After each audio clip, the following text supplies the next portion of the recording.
Hi friends, welcome back to the channel. I'm so excited you're here today because we're diving into something really special, your divine plan for your love life. It's like what the universe has in store for you romantically. This is a timeless reading, so whenever you're watching this, the message is meant for you. So what makes this reading so cool? Well, we're not just looking at surface level stuff. We're going deep, We're uncovering the bigger picture, the forces at play, and how you can align with your highest romantic potential. I really think this reading is gonna help you understand your love journey. And yeah, you can take what resonates and leave what doesn't. No pressure at all. All right, let's meet our piles. First up, we have this gorgeous amethyst tower.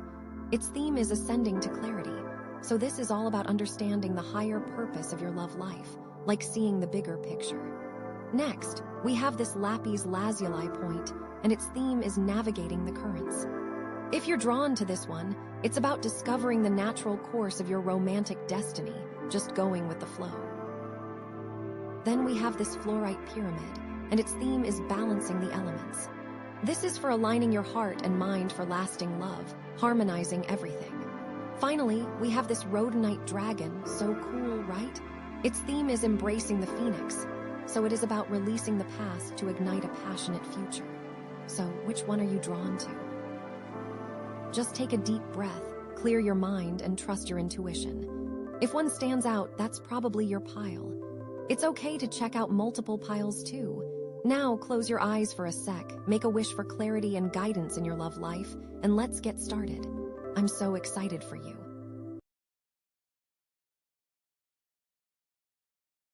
All right, my friend, if you chose the Amethyst Tower, get ready, because this reading is all about empowering you to ascend to clarity in your love life, about understanding the higher purpose of it all. And Amethyst is all about that, right? It's about intuition and seeing things clearly.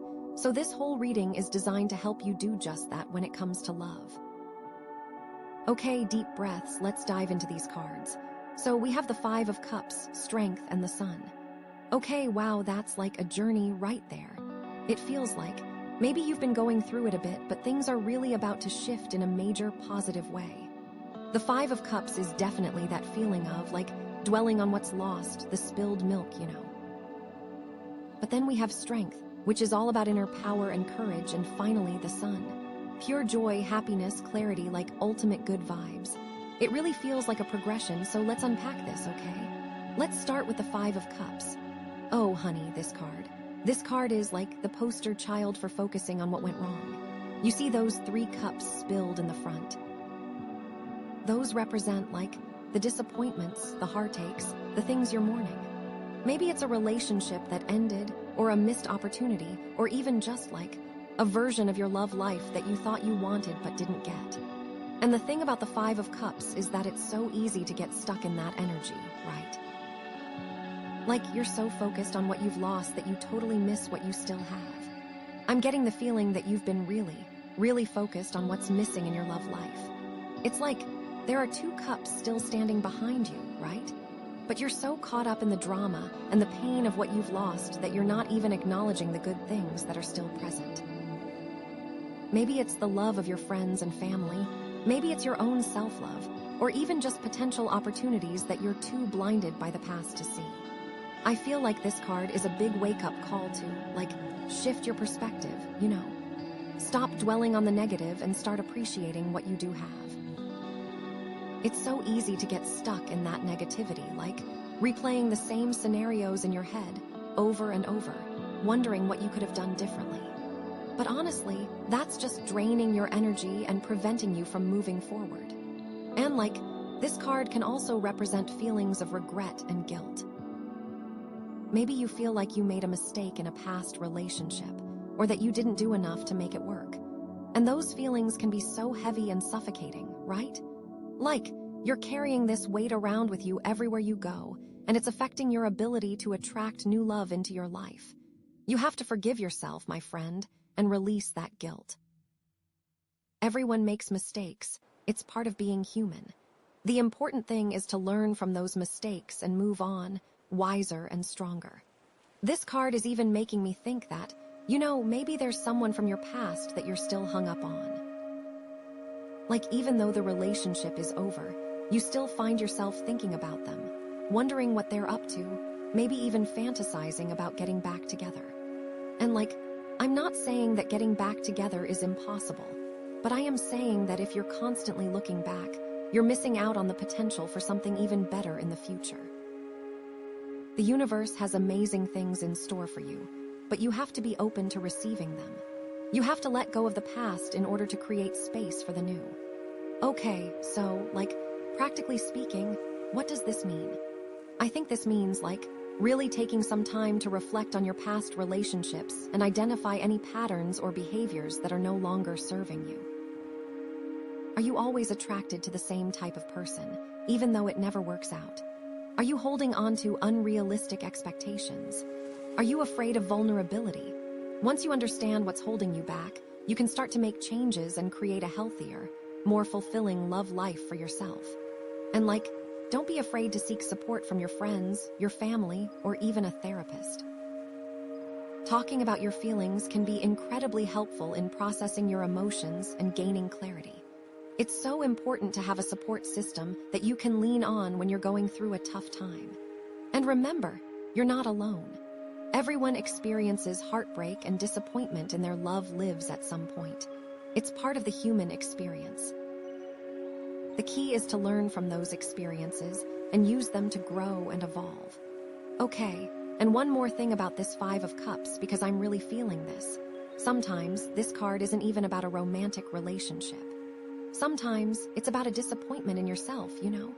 Like, maybe you had a vision for your life, a dream of who you wanted to be, and you feel like you've fallen short. And that can be a really painful feeling, right? Like you're looking at yourself in the mirror and feeling like you're not good enough, not worthy of love and happiness. But that's just not true. You are worthy, my friend, and you are capable of achieving your dreams. You just have to believe in yourself and keep moving forward, even when it feels difficult. Remember that amethyst energy, okay? It's all about empowering you, about helping you see things clearly. So use this time to really connect with your intuition and understand what's truly important to you. What do you really want in your love life? What kind of relationship do you desire? Once you have clarity on that, you can start to manifest it into reality. Don't let the disappointments of the past define you. You are the creator of your own reality, and you have the power to create a love life that is fulfilling and joyful. Okay, so that's the Five of Cups. It's a heavy card, I know, but it's also a card of opportunity. It's an opportunity to heal, to grow, and to create a better future for yourself. And that brings us to the next card, which is strength. And oh my gosh, the shift in energy is just amazing here. Like, after all that heaviness of the Five of Cups, we have strength, which is all about inner power, courage, and resilience. You've got this, seriously. Okay, so like, the traditional rider-waite image of strength shows a woman gently caressing a lion. And that image is so powerful, right? It represents the idea that true strength isn't about brute force or aggression. It's about compassion, patience, and inner control.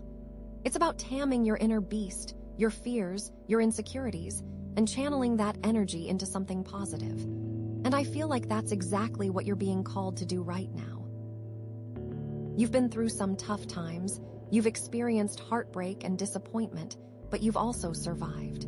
You're still here, you're still breathing, and you're still capable of love and happiness. And like, this card is telling you that you have the inner resources you need to overcome any challenge. You have the strength to heal from the past, to let go of what's no longer serving you, and to create a brighter future for yourself. You just have to tap into that inner power and believe in yourself. It's like the lion represents your raw emotions, your passions, your fears, all those things that can feel overwhelming and uncontrollable. But the woman, she represents your higher self, your wisdom, your compassion, your ability to tame those emotions and channel them in a positive direction. I feel like this card is a reminder that you are stronger than you think you are. You've overcome so much in your life, and you have the resilience to overcome even more. Don't underestimate yourself, my friend. You are a powerful being, capable of achieving anything you set your mind to. And like this strength card, it's not just about inner strength, it's also about having the courage to be vulnerable, you know? Like, after the Five of Cups, it can be so tempting to close yourself off, to put up walls, to protect yourself from getting hurt again. But that's not the answer. The answer is to be brave enough to open your heart again, to be willing to take risks, to be vulnerable and authentic in your relationships. And I feel like this card is also about self-compassion. Like, after going through the Five of Cups, it's so important to be kind to yourself, to forgive yourself for any mistakes you've made, and to treat yourself with the same love and compassion that you would offer to a friend. Don't beat yourself up over the past. Learn from it, grow from it, and move on. You deserve to be happy, and you deserve to be loved. So, practically speaking, what does this mean for your love life? I think it means taking a good, hard look at your patterns and beliefs about love and relationships. Are you holding on to any limiting beliefs that are preventing you from attracting the kind of love you desire? Are you afraid of getting hurt? Do you believe that you're not worthy of love? Once you identify those limiting beliefs, you can start to challenge them and replace them with more positive and empowering beliefs. And this is also a time to focus on self-care and self-love. What are you doing to nurture yourself, to take care of your emotional and physical needs? Are you eating healthy, exercising, getting enough sleep? Are you spending time with people who support and uplift you? Are you engaging in activities that bring you joy and fulfillment? When you prioritize self-care, you're sending a message to the universe that you value yourself and that you're worthy of love and happiness. And that's a powerful magnet for attracting positive relationships into your life. Okay, and I'm also feeling that this card is a call to be more assertive in your relationships. Are you speaking your truth? Are you setting healthy boundaries? Are you asking for what you need? It's so important to communicate your needs and desires clearly and respectfully. Don't be afraid to stand up for yourself and to say no to things that don't feel right for you. You deserve to be in relationships where you feel respected, valued, and loved. And remember that amethyst energy, right? It's all about empowering you, about helping you connect with your intuition. So listen to your inner voice, trust your gut feelings, and follow your heart. You know what's best for you, even if it doesn't always make sense to others. And trust that the universe is guiding you towards the right people and the right opportunities. You are on the right path, even if you can't see the destination yet. Okay, so that's strength. It's a powerful card, a card of hope and encouragement. It's a reminder that you have the inner resources you need to overcome any challenge and to create a love life that is fulfilling and joyful. And that, my friend, leads us to the sun. Oh my gosh, the sun. Talk about a turnaround, right? I mean, going from the Five of Cups to the sun. That's like going from darkness to pure, unadulterated joy. It's the ultimate card of happiness, success, and abundance. Okay, so the sun, it represents clarity, vitality, and optimism. It's a card of pure, radiant energy. It's after all the healing and the inner work you've been doing, you're finally ready to shine your light brightly. You're ready to embrace joy, to celebrate your successes, and to attract abundance into your life.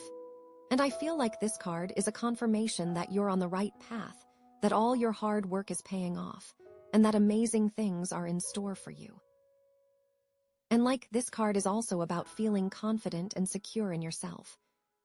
After going through the Five of Cups and strength, you've learned so much about yourself, you've grown so much as a person, and you're finally ready to embrace your authentic self. You're no longer afraid to be seen, to be heard, to be loved for who you truly are. You're radiating confidence and self-assurance, and that's incredibly attractive to others. And I feel like this card is also about feeling grateful for all the blessings in your life. After going through the tough times, you're able to appreciate the good things even more. You're grateful for your friends, your family, your health, your opportunities, and for all the love that surrounds you. And that gratitude creates even more abundance in your life. The more you appreciate what you have, the more you attract good things into your life. And practically speaking, what does this mean for your love life? I think it means that you're ready to attract a partner who is equally happy, confident, and secure. You're ready for a relationship that is built on mutual respect, trust, and love. You're ready for a relationship that is filled with joy, laughter, and adventure. And I'm also feeling that this card is a sign that you're ready to embrace commitment. After taking the time to heal and to grow, you're finally ready to settle down with someone who is truly aligned with your values and your desires. You're ready to build a long-term, fulfilling relationship that will bring you years of happiness.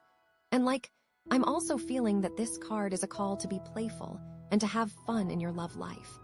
Don't take things too seriously. Be open to new experiences, be willing to try new things, and remember to laugh along the way. Love should be fun, it should be exciting, and it should bring you joy. And remember that amethyst energy, right? It's all about empowering you, about helping you see things clearly. So trust your intuition, follow your heart, and know that you deserve to be happy. You deserve to be loved, and you deserve to have a love life that is filled with joy and abundance. The sun is shining on you, my friend, and amazing things are on their way. Okay, so after all that amazing sun energy, we have death. I know it sounds scary, but trust me, it's not as bad as it seems. It's actually a really powerful card, and it's all about transformation. Think of it as shedding your old skin to make way for something new and amazing. It's about endings, yes, but endings that lead to incredible new beginnings. You see, death isn't about physical death, usually. It's more about the death of something in your life that's no longer serving you. It could be a relationship, a job, a belief system, a way of thinking, anything that's holding you back from reaching your full potential. It's like the universe is saying, okay, honey, this chapter is over. Time to move on to the next one. And the thing about the death card is that it's often unexpected, you know?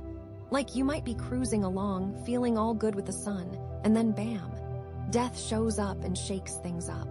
But that's because the universe knows that you're ready for a change, even if you don't realize it yet.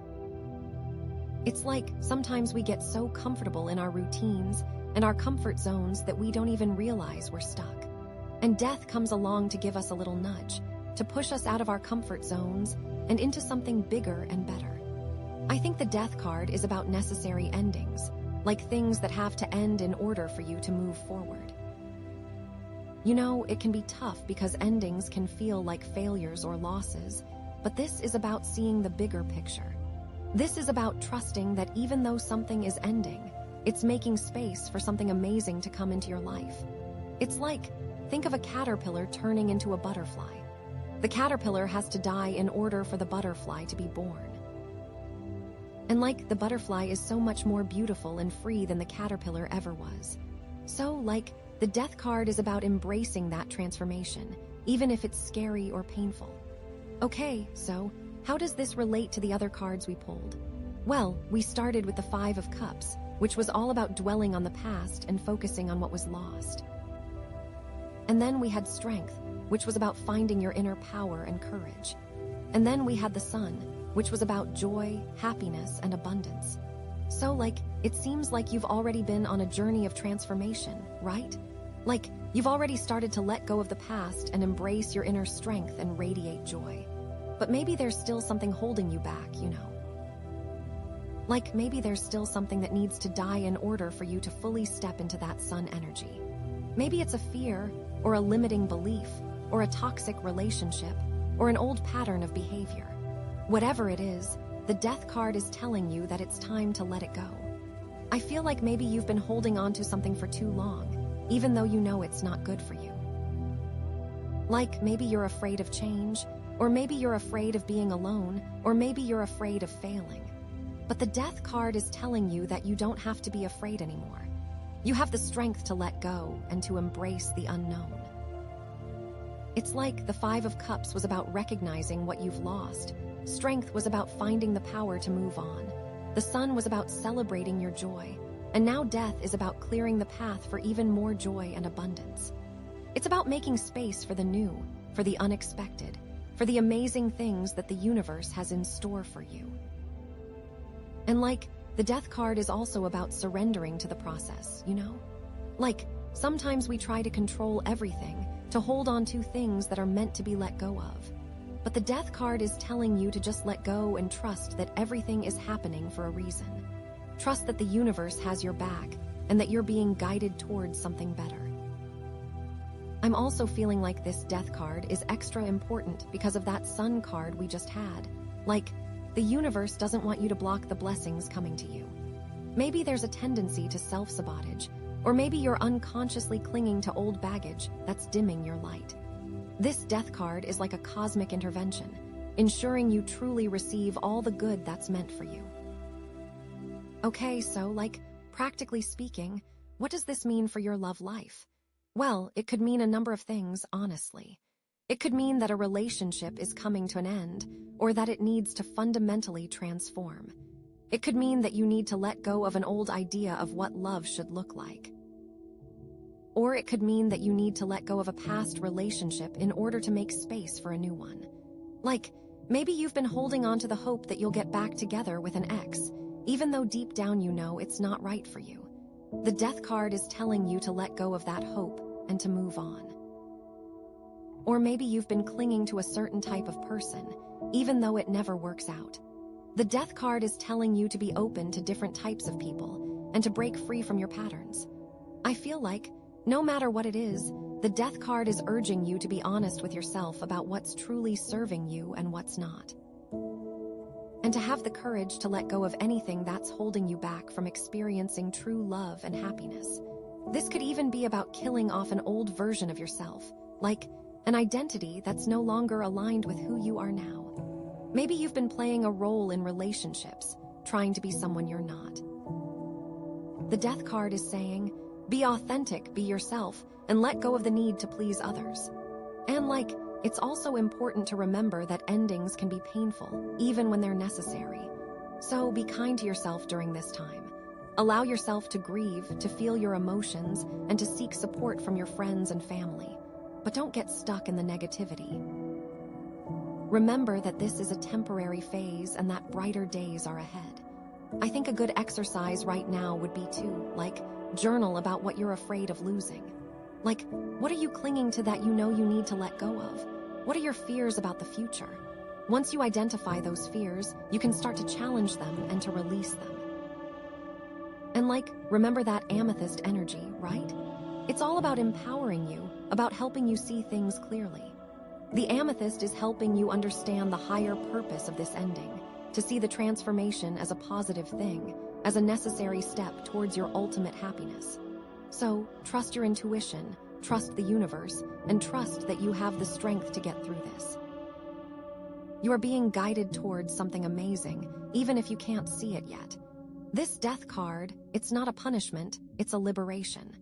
It's setting you free to create the love life of your dreams. It's like you're clearing out the old to make way for the new, more joyful, and more authentic you to shine. I'm really feeling that this card is setting the stage for something big, like a major turning point in your love life. And I'm so excited to see what the next cards reveal. It's like this death card is the catalyst that's going to propel you forward into a whole new level of happiness and fulfillment. I can't wait to see what's next. Okay, so after that death card, which, wow, big energy, right? Major transformation vibes. It's like you're clearing out all the old stuff to make way for something amazing. And to help you navigate this new territory, we have the King of Swords. Okay, so the King of Swords, like, he's all about truth, clarity, and like intellectual power. He's the master of his mind, you know. He's logical, rational, and he sees things very clearly. He's not swayed by emotions or sentimentality. He just cuts right to the chase. And I feel like after all that emotional stuff we've been through with the Five of Cups and even the Sun, you know, like, all that joy can be overwhelming. This King of Swords is coming in to help you make sense of it all. To help you see things from a more objective perspective. Like, he's the voice of reason, the one who can help you make decisions based on logic and facts, rather than just your feelings. So, where death clears the path, he's here to guide you on it, and like, that empowerment couldn't come at a better time. I think the key thing here is that after the death card, you're in a really vulnerable place, right? Like, you've let go of something big and you're open to new possibilities. But you're also maybe a little bit uncertain, a little bit unsure of which way to go. And that's where the King of Swords comes in. He's like, okay, let's analyze the situation. Let's look at the facts. Let's make a plan. He's not going to let you wander aimlessly. He's going to help you stay focused and on track. I feel like he's asking you to really be honest with yourself about what you want and what you need in your love life. To really think about what kind of relationship you desire and what kind of partner is right for you. And to not settle for anything less. And this makes me think, like, maybe this King of Swords represents a person who is about to come into your life, or maybe someone who is already in your life but is stepping into this role more fully. Like, this could be someone who is very intelligent, very articulate, and very good at giving advice. Someone who is able to see things from a detached perspective and offer you guidance without getting emotionally involved. And it could be a romantic partner, but it could also be a friend, a mentor, or even a therapist. I feel like whoever this person is, they're going to play a really important role in helping you navigate this new chapter in your love life. They're going to help you stay grounded, stay focused, and make smart decisions. And you know, sometimes the King of Swords can represent a part of yourself, too. Like, maybe you're being called to step into your own power, to become more assertive, more decisive, and more confident in your own judgment. Maybe you're being called to take control of your love life and to stop letting other people dictate your choices. It's about embodying that King of Swords energy yourself, you know? About becoming the master of your own mind and the ruler of your own destiny. And I think that's incredibly empowering. But here's the thing, the King of Swords isn't all logic and no emotion. It's about finding the balance between the two. It's about using your intellect to understand your emotions and using your emotions to inform your intellect. It's about making decisions that are both logical and aligned with your heart's desires. I feel like this is really important because after the Death card, there might be a temptation to just shut down your emotions completely, to build up walls and to protect yourself from getting hurt again. But that's not what the King of Swords is about. He's not about suppressing your emotions, he's about understanding them and using them wisely. He knows that emotions are a valuable source of information, and that they can help you make better decisions in the long run. So, the key here is to find that balance, to not let your emotions control you, but also to not ignore them completely. I'm also feeling like it's important to not get too caught up in your head, you know? The King of Swords can sometimes be a bit of an overthinker. He can get so focused on analyzing things that he forgets to just feel them. And that can lead to a lot of anxiety and stress. So, it's important to remember to take breaks from your thoughts, to connect with your body, and to just be present in the moment. Go for a walk in nature, listen to some music, or just spend time with people you love. Anything that helps you get out of your head and back into your body. And there's also a shadow side to the King of Swords that we need to talk about. He can sometimes be a little bit critical, a little bit judgmental, both of himself and of others. He can get so focused on perfection that he forgets to be compassionate and understanding. And that can lead to a lot of conflict and tension in your relationships. So, it's important to remember to be kind to yourself and to others, to offer forgiveness and understanding, and to focus on the good qualities in people, rather than just their flaws. I think, ultimately, the King of Swords is here to help you create a love life that is both fulfilling and sustainable. A love life that is based on truth, clarity, and mutual respect. He's here to help you make smart decisions, to set healthy boundaries, and to communicate your needs effectively. And he's here to remind you that you are worthy of love and happiness, and that you deserve to be in a relationship that brings you joy and fulfillment. And that empowering message is so in line with that Amethyst Tower pull, right? Using your intuition, seeing things clearly, and really stepping into your power. The King of Swords is a very practical extension of that Amethyst's energy. So, what does this all mean for you? I think it means that you're being called to be more discerning in your love life. To really think about what you want and what you need, and to not settle for anything less. To be honest with yourself and with others, and to communicate your needs clearly and respectfully. To set healthy boundaries and to protect your own energy. And to trust your intuition and make decisions that are aligned with your highest good. Okay, so that's the King of Swords. A lot to unpack there, right? I'm really curious to see how these next cards are going to play out. Are we going to get some more emotional energy? Or are we going to stay in this logical, strategic mindset?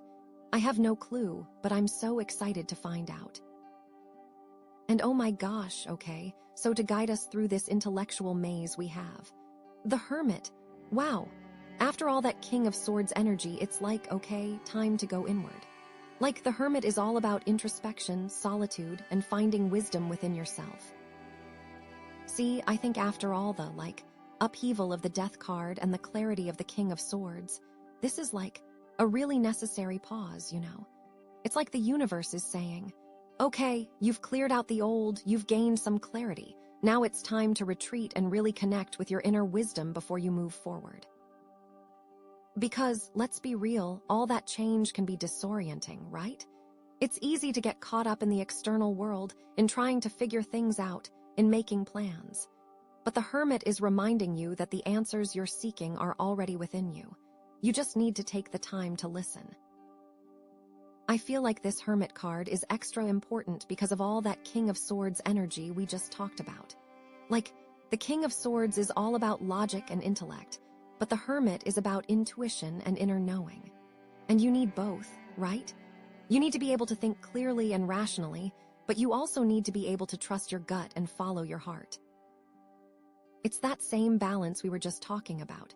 The Hermit is kind of like the antidote to the King of Swords' potential to overthink things. So, what does this mean for your love life?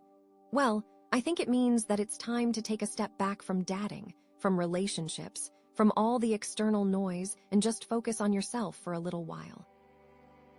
It's time to get really clear on what you want, what you need, and what you're willing to accept in a relationship. It's time to connect with your values, your beliefs, and your desires. I'm feeling like maybe you've been so focused on finding a partner that you've lost sight of yourself a little bit, you know. Like maybe you've been compromising your own needs or values in order to fit into a relationship. Or maybe you've been so busy trying to please others that you haven't taken the time to figure out what truly makes you happy. The Hermit is like a cosmic permission slip to be selfish for a while, to prioritize your own needs, and to rediscover your own passions. This could also mean that you need to spend some time alone to heal from the past, you know. Like, after the Death card, there might be some lingering emotions, some unresolved issues that you need to process. And the Hermit is providing you with the space and the time to do that. It's like you can't build a healthy relationship on a foundation of unresolved trauma or pain. You need to heal yourself first before you can truly open yourself up to love. And this isn't necessarily about being completely isolated, you know. You can still spend time with your friends and family, but it's about being intentional about how you spend your time and energy. It's about choosing activities that nourish your soul and that help you connect with your inner self. Maybe it's spending time in nature, reading a book, meditating, journaling, or just doing something creative. I'm also feeling like this Hermit card is a call to be more mindful in your interactions with others. You know, like to really listen to what people are saying, to be present in the moment, and to avoid getting caught up in drama or gossip. It's about cultivating deeper, more meaningful connections with the people in your life.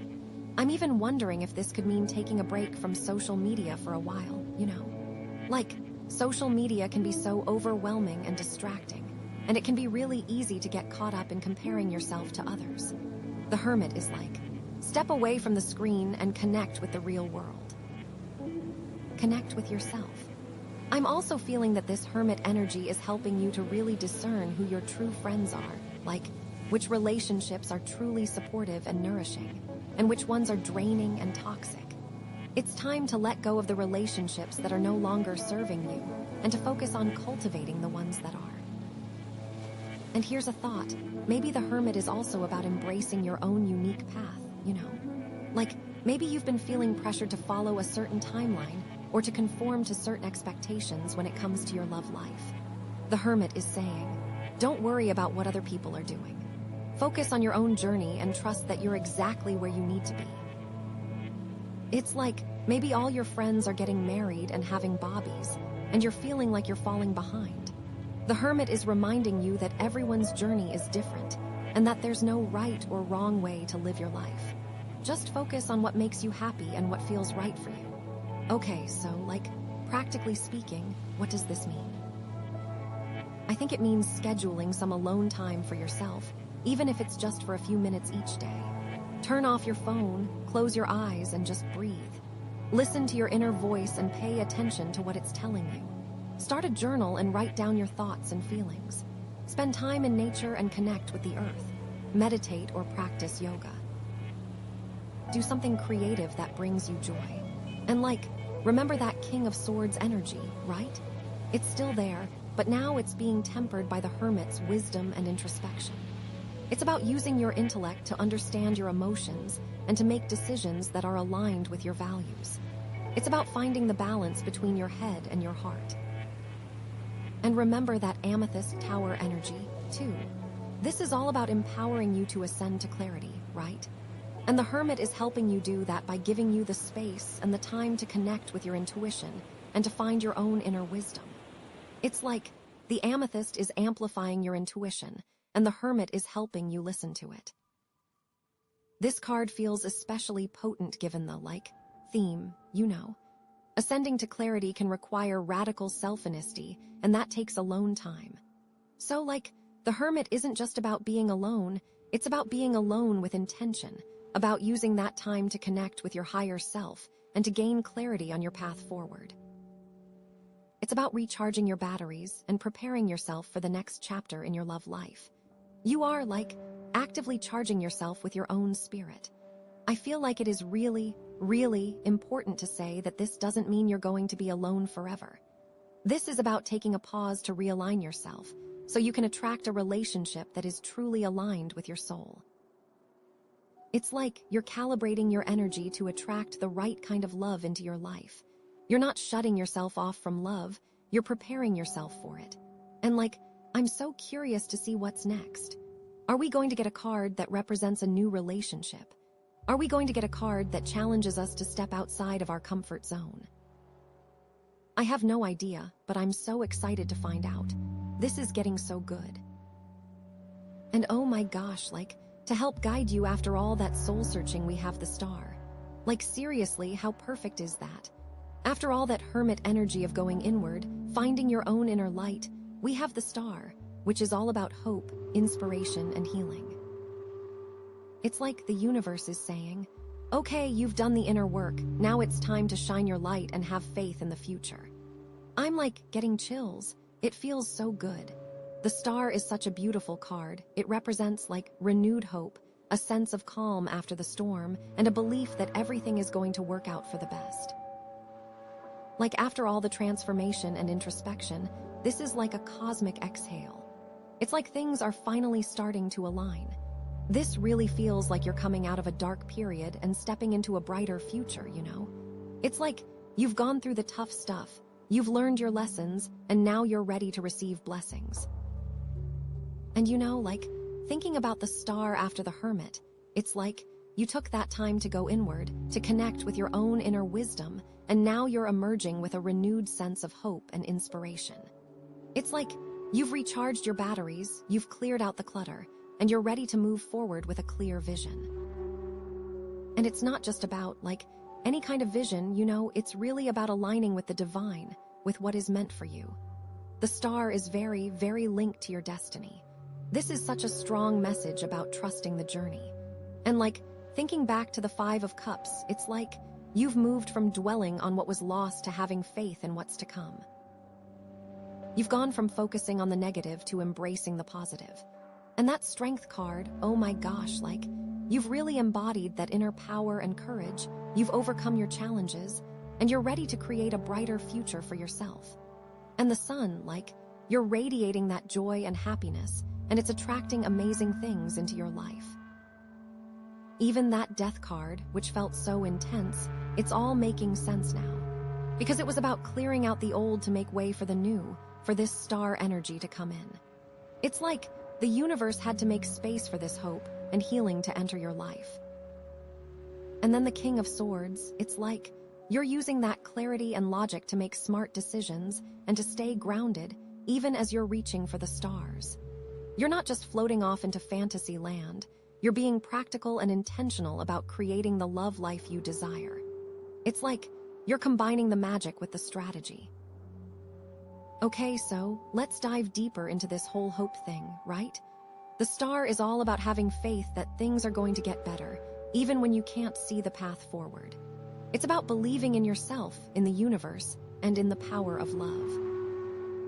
It's like even when you're going through a tough time, you can still look up at the stars and know that there's something bigger than yourself, something beautiful and inspiring. And that's what's really important, like, don't let temporary setbacks cloud your vision. The star is saying, yes, bad things can happen, but they don't define you. You have the power to rise above them and to create a life filled with joy and love. This really feels like a time to, visualize your ideal love life. To really get clear on what you want and to believe that it's possible for you. And to not let any limiting beliefs or fears hold you back. I feel like, for a lot of people, fear gets in the way, right? It's easy to get caught up in doubts and worries, but the star is reminding you to trust in the process and to have faith that everything is unfolding perfectly. Maybe you've been hurt in the past and you're afraid of getting hurt again. But the star is saying, don't let those past experiences define your future. You are worthy of love, and you deserve to be happy. So open your heart and be willing to take a chance. And oh my gosh, the healing aspect of the star, it's so powerful. This card represents, emotional, spiritual, and even physical healing. It's like, after all the challenges you've faced, you're finally ready to heal and to release any old wounds or traumas. This is so about self-compassion, right? Be kind to yourself, forgive yourself for any mistakes you've made, and treat yourself with the same love and understanding that you would offer to a friend. It's time to nurture yourself, to take care of your emotional and physical needs, and to create a life that supports your well-being. Maybe it's about seeking therapy or practicing self-care rituals, or spending time in nature, or connecting with your spirituality, or doing creative activities. Whatever it is, prioritize your healing and make it a regular part of your life. It's like, you can't pour from an empty cup, right? You need to take care of yourself first before you can truly be present and available for others. And this is about, releasing any resentment or bitterness that you might be holding onto. Forgiveness is so key here, not just forgiving others, but forgiving yourself as well. Holding onto anger and resentment only hurts you in the long run. It's like you're poisoning yourself with negativity. So let it go, release the past, and move forward with a clean slate. Okay, so, practically speaking, what does this mean for your love life? I think it means being open to receiving love in all its forms. It's not just about romantic love, it's also about self-love, the love of your friends and family, and the love of the universe. Be grateful for all the love that surrounds you, and be willing to give love freely. It's about practicing gratitude, Take time each day to appreciate the good things in your life, no matter how small they may seem. This helps you to shift your focus from what's lacking to what you already have, and it attracts even more abundance into your life. And I think it means being authentic and true to yourself in your relationships. Don't try to be someone you're not in order to please others. Be honest about your needs, your desires, and your boundaries. And be willing to walk away from relationships that don't feel aligned with your values. This is such a clear message about aligning your actions with your words, right? Don't say one thing and then do another. Be consistent in your behavior and let your actions speak louder than your words. And really prioritize your own well-being and happiness. Don't rely on a relationship to make you happy. Find joy and fulfillment within yourself first, and then share that joy with others. Because a relationship shouldn't be about completing you, it should be about complementing you. This can also mean actively visualizing the kind of relationship you want. Get really clear on your vision, write it down, and review it regularly. Imagine yourself in that relationship, feeling all the joy and love that it brings, and believe that it's possible for you. Really claim it. And something that could be helpful is creating a vision board with images and words that represent your ideal love life. Put it somewhere where you'll see it every day and let it inspire you. This is all about manifesting your desires and attracting them into your reality. Okay, and like that amethyst tower energy, it's all about empowering you to ascend to clarity, about understanding the higher purpose of your love life. And the star is helping you do that by giving you hope, inspiration, and faith in the future. It's like the amethyst is amplifying your intuition, and the star is guiding you towards your destiny. This really feels like you're on the right path, You're learning your lessons, you're growing as a person, and you're attracting amazing things into your life. Trust the process, have faith, and know that you are worthy of love and happiness. So, the amethyst is just continuing to help you understand and also step into the best possible version of yourself. What I really want to say here is, just because you're stepping into this really high vibrational state, it does not mean you're immune to challenges. It just means you're better equipped to handle them, and you're seeing them from a place of, true power, a place where you know you are supported. Okay, so what's next? What other secrets does the universe have in store for you? I am, on the edge of my seat. Okay, so, the final card is the Nine of Swords. Okay, I know, at first glance that card can look kinda scary, right? It's like a card of anxiety, worry, sleepless nights, all the things we don't want. But trust me on this, in the context of this whole reading, it's not as bad as it seems. It doesn't negate all that amazing progress we've seen, all that hope and healing. Instead, I think it's a really important reminder, a gentle nudge from the universe, to be mindful of our thoughts and to not let fear hold us back from achieving our dreams. It's like, even when we're on the right path, even when we're radiating joy and attracting amazing things into our lives, those little anxieties can still creep in, right? Those little voices in our heads that tell us we're not good enough, or that we're going to fail, or that we don't deserve to be happy. And that's what the Nine of Swords is all about. It's about acknowledging those anxieties, but not letting them define us. So, let's really dive into what this Nine of Swords could mean for you, especially after all the amazing cards we've already seen. Because remember, we started with the Five of Cups, which was all about dwelling on the past and focusing on what was lost.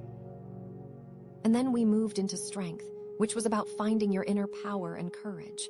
And then the Sun, pure joy and abundance. And even that Death card, which seemed so scary at first, it was all about clearing out the old to make way for the new. And the King of Swords, guiding us with clarity and logic. And the Hermit, helping us to find wisdom within ourselves.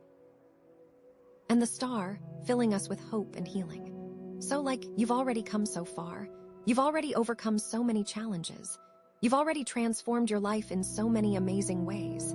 And now, here's the Nine of Swords, popping up as a reminder that the journey isn't always easy, that there will be bumps in the road, that there will be times when you feel anxious or worried. But that doesn't mean you're going backwards. It just means you're human. It means that you're still growing, still learning, still evolving.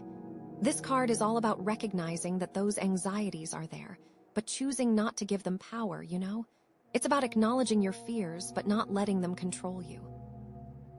It's about saying, okay, I see you, anxiety, but I'm not going to let you stop me from pursuing my dreams. I'm really getting that this card is a sign that you're on the verge of something big, like a major breakthrough in your love life.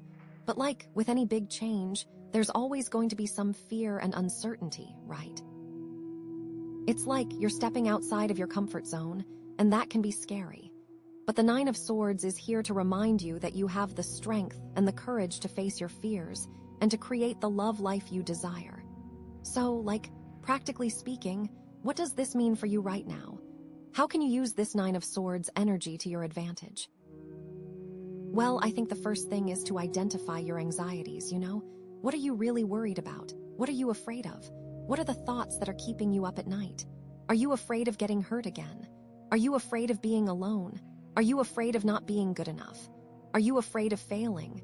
Once you identify your anxieties, you can start to challenge them. Are these thoughts really true? Are they based on facts, or are they based on assumptions and fears? Are they helping you or hurting you? Often, our anxieties are based on irrational fears and limiting beliefs that aren't even true. So challenge those thoughts, question them, and replace them with more positive and empowering beliefs. I think it's also really important to practice self-care, especially when you're feeling anxious. Take care of your physical, emotional, and spiritual needs. Eat healthy, exercise, get enough sleep, spend time in nature, connect with your spirituality, and do things that bring you joy. When you take care of yourself, you're better equipped to handle stress and anxiety. It's like you're building up your resilience, and it can be really helpful to find healthy ways to cope with anxiety, like deep breathing exercises, meditation, yoga, spending time with loved ones, or engaging in creative activities. Find what works for you and make it a regular part of your routine. It is also super helpful to talk to someone about your anxieties, whether it's a friend, a family member, a therapist, or a support group. Talking about your fears can help you to process them and to gain a new perspective. And it can be really comforting to know that you're not alone, that other people experience anxiety too. And you know what else? This is where that amethyst tower energy comes in super handy. Remember, it's all about empowering you to ascend to clarity, right? It's about tapping into your intuition and seeing things from a higher perspective. So, when you're feeling anxious, connect with your amethyst energy. Close your eyes, take a deep breath, and ask yourself, what is the truth here? What am I really afraid of? What is the lesson I'm supposed to learn? And trust that you'll receive the answers you need. The amethyst is helping you to see through the illusions of fear and to connect with your own inner wisdom. It's helping you to remember that you are powerful, that you are capable, and that you are loved.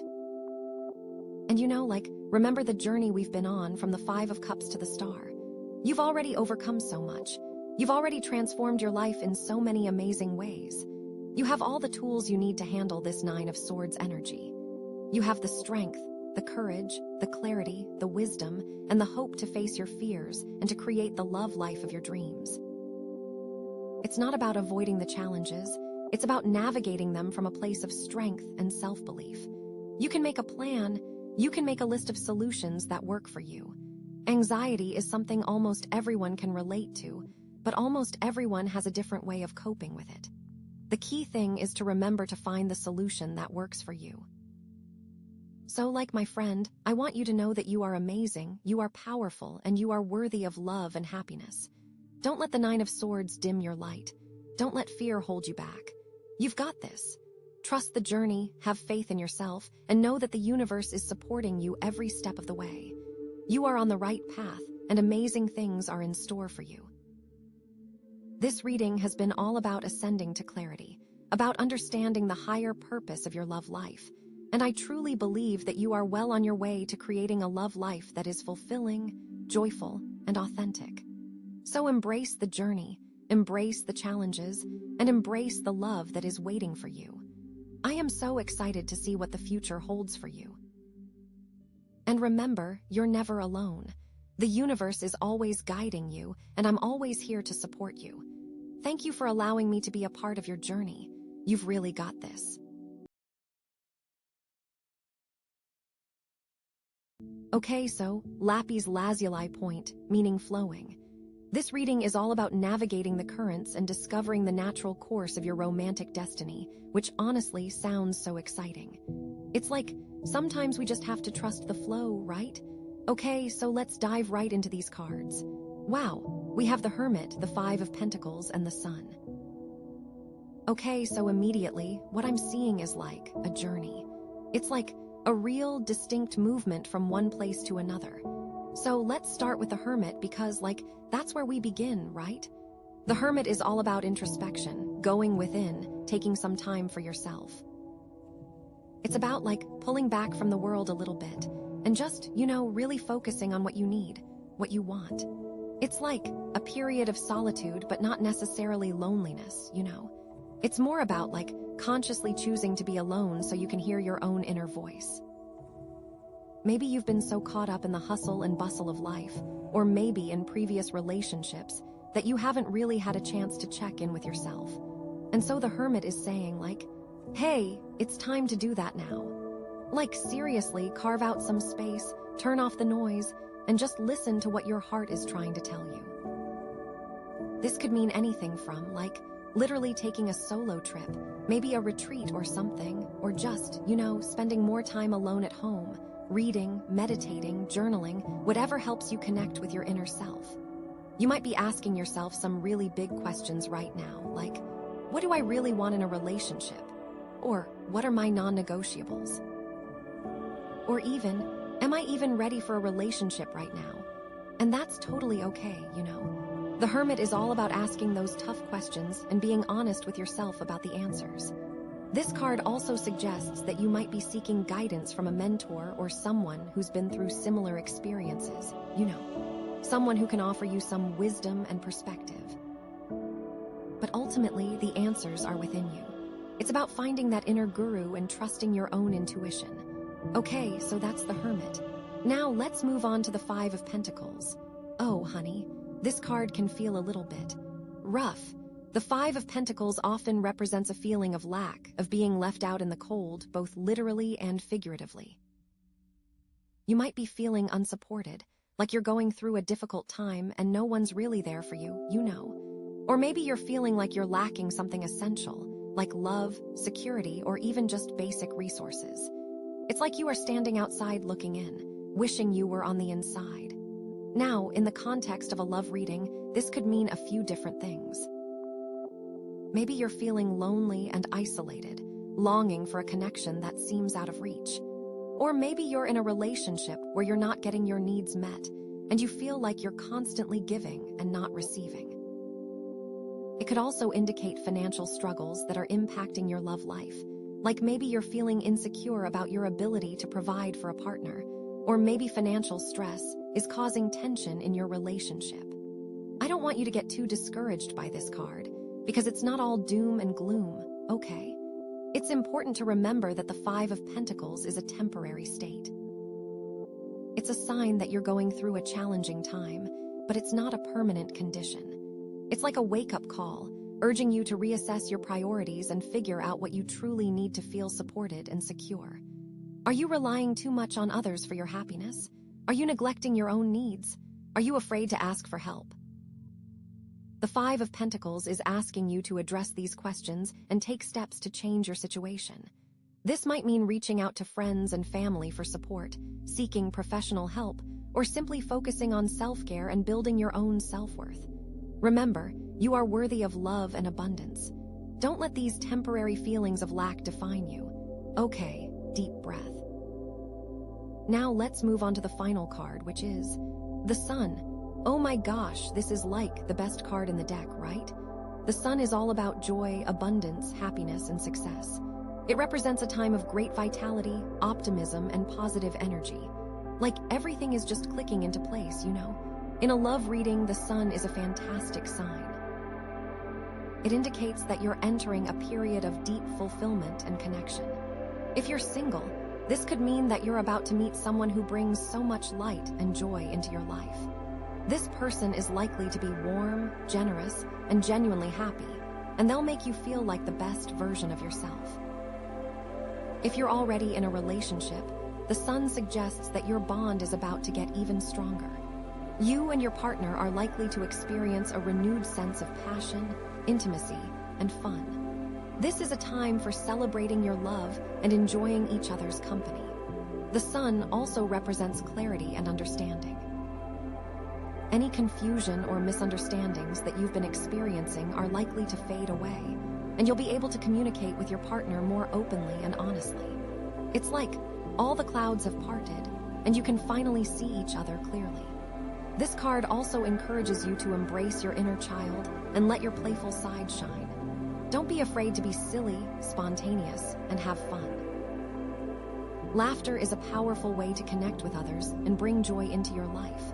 The Sun is a reminder that you deserve to be happy and that you have the power to create a life filled with love, joy, and abundance. Embrace the sunshine and let it illuminate your path forward. Okay, so now let's put all these cards together, because that's where it gets really interesting. We have the Hermit, the Five of Pentacles, and the Sun.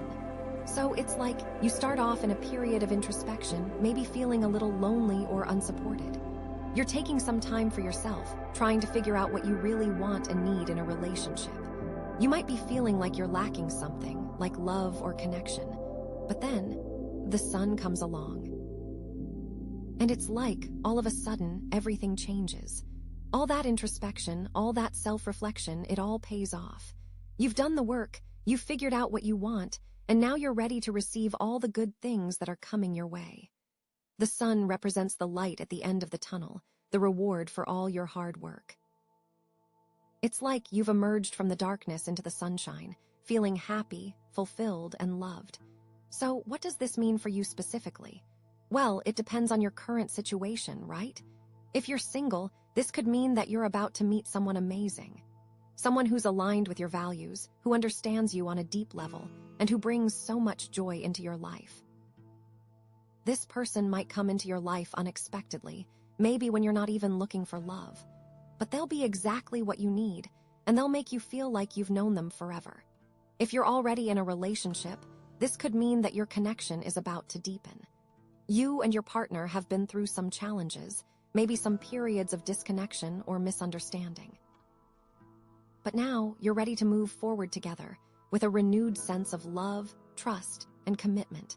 You might be planning a special trip together, or maybe you're just enjoying each other's company more than ever before. Whatever the case may be, the sun is a sign that your relationship is about to enter a new and exciting chapter. It's important to remember that this journey isn't always linear, okay? There might be times when you feel like you're taking a step back, or when you're struggling to stay positive. But the sun is a reminder that the light is always there, even when you can't see it. Just keep focusing on your goals, keep nurturing your relationships, and keep believing in yourself. You have the power to create a life filled with love, joy, and abundance. And remember that crystal, the Lapis Lazuli, and its energy of flowing. This whole journey, even the 5 of Pentacles part, is part of the flow. It's all leading you to this amazing sun energy. Trust the process, trust yourself, and trust that the universe has your back. It feels like you are letting go of the need to control everything and instead are allowing things to unfold naturally, which is exactly what the Lapis Lazuli is all about. This is such a beautiful reading, honestly. It gives me so much hope and excitement for you. So yeah, that's the initial read on these cards: Hermit, 5 of Pentacles, and Sun together. Wow. I'm seriously so excited to see what the rest of this reading brings, because this is already so powerful. I feel like the next card we pull is just going to add another layer of depth and understanding to this incredible journey you're on. So let's get to it. Oh my goodness, the lovers. After the sun. Are you kidding me? This is getting so juicy. Okay, so the lovers card, like, obviously it's about love, right? But it's so much more than just finding a partner. It's about choices, alignment, and harmonious partnerships. This card often represents a significant decision point in your life, especially when it comes to relationships. It's like the universe is presenting you with an opportunity to choose a path that is truly aligned with your heart and soul. So the big question is, what kind of choice are we talking about here? It could be a few things, right? Maybe you're literally choosing between 2 people. Like, you have 2 potential partners in your life, and you're trying to decide which one is the best fit for you. Or it could be a choice about the kind of relationship you want to have. Maybe you're in a relationship right now, and you're trying to decide whether to take it to the next level, like, are you gonna move in together? Are you going to get engaged? Or maybe you're deciding whether to stay in the relationship at all, you know? Is it truly serving you? Or, and this is something that I think we sometimes forget with the lovers, it could be about choosing to love yourself more deeply, okay? Choosing to commit to your own well-being and happiness. It's about recognizing that you are worthy of love, both from yourself and from others, and making choices that reflect that worthiness. Given the cards we've already pulled, the Hermit, the 5 of Pentacles, and the Sun, this choice feels even more significant, doesn't it? Like, the Hermit was all about going within, right? About taking that time for yourself to figure out what you truly want and need in a relationship. So it's like you've done the work, you've clarified your values, and now you're being presented with this choice.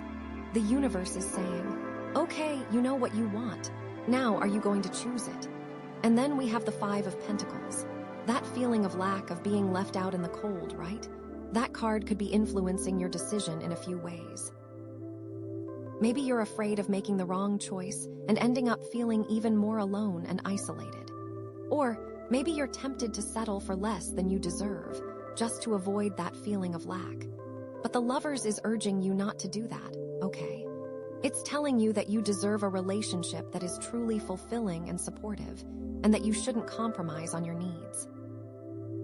And then, of course, there's the Sun, the ultimate card of joy and happiness. The Sun is like a beacon, shining light on the path that is most aligned with your soul's purpose. It's a promise that if you make the right choice, you'll experience a level of joy and fulfillment that you never thought possible. But here's the thing, the right choice isn't always the easiest choice, you know.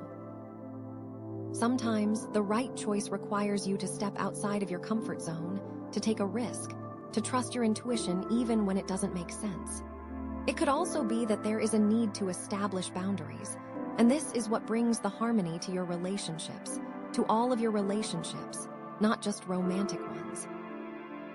What I mean is that, in order to have that Sun energy, that happiness and joy, sometimes there are hard choices to be made. And that is what the Lovers card is about, not always the fluffy, romantic stuff. So, let's break this down a little bit more, okay? Let's say you are choosing between two people. What should you be looking for? Well, first and foremost, you should be looking for someone who aligns with your values, someone who shares your vision for the future. Remember what you learned during that hermit phase? What are your non-negotiables? What are the things that you absolutely need in a relationship? Don't compromise on those things, okay? You should also be looking for someone who makes you feel good about yourself, someone who supports your dreams and encourages you to grow. The Sun is all about feeling like the best version of yourself, so you want to be with someone who brings out that sunshine in you. And of course, you want to be with someone who you have a genuine connection with, someone who you can laugh with, cry with, and just be yourself with, you know. But don't ignore red flags either. Sometimes we can be blinded by the initial excitement of a new relationship, and we miss warning signs that this person might not be right for us. Now, let's say you're already in a relationship, and you're trying to decide whether to stay or go. This is a tough one, right? But again, it comes down to alignment. Are you and your partner on the same page? Do you share the same values and goals? Are you both willing to put in the work to make the relationship thrive? If the answer to these questions is no, then it might be time to consider moving on, as hard as that may be. But if you do see potential for growth and happiness in the relationship, then it's worth exploring ways to improve things. Maybe you need to communicate more openly and honestly with each other. Maybe you need to seek professional help, like couples therapy. Or maybe you just need to spend more quality time together, doing things that you both enjoy. The Sun is a reminder that even long-term relationships need to be nurtured and revitalized from time to time. And what if the choice is about loving yourself more deeply? What does that even look like? Well, it starts with self-acceptance, okay? Accepting yourself for who you are, flaws and all. Recognizing that you are worthy of love and respect, just as you are. It also means taking care of your physical, emotional, and spiritual needs. Eating healthy, exercising, getting enough sleep, and spending time doing things that bring you joy. It means setting boundaries with others so that you're not constantly giving and not receiving. And it means practicing self-compassion, treating yourself with the same kindness, and understanding that you would offer to a friend. The Lovers card is a reminder that self-love is not selfish, okay? It's essential. You can't truly love someone else until you love yourself. And the more you love yourself, the more love you'll attract into your life.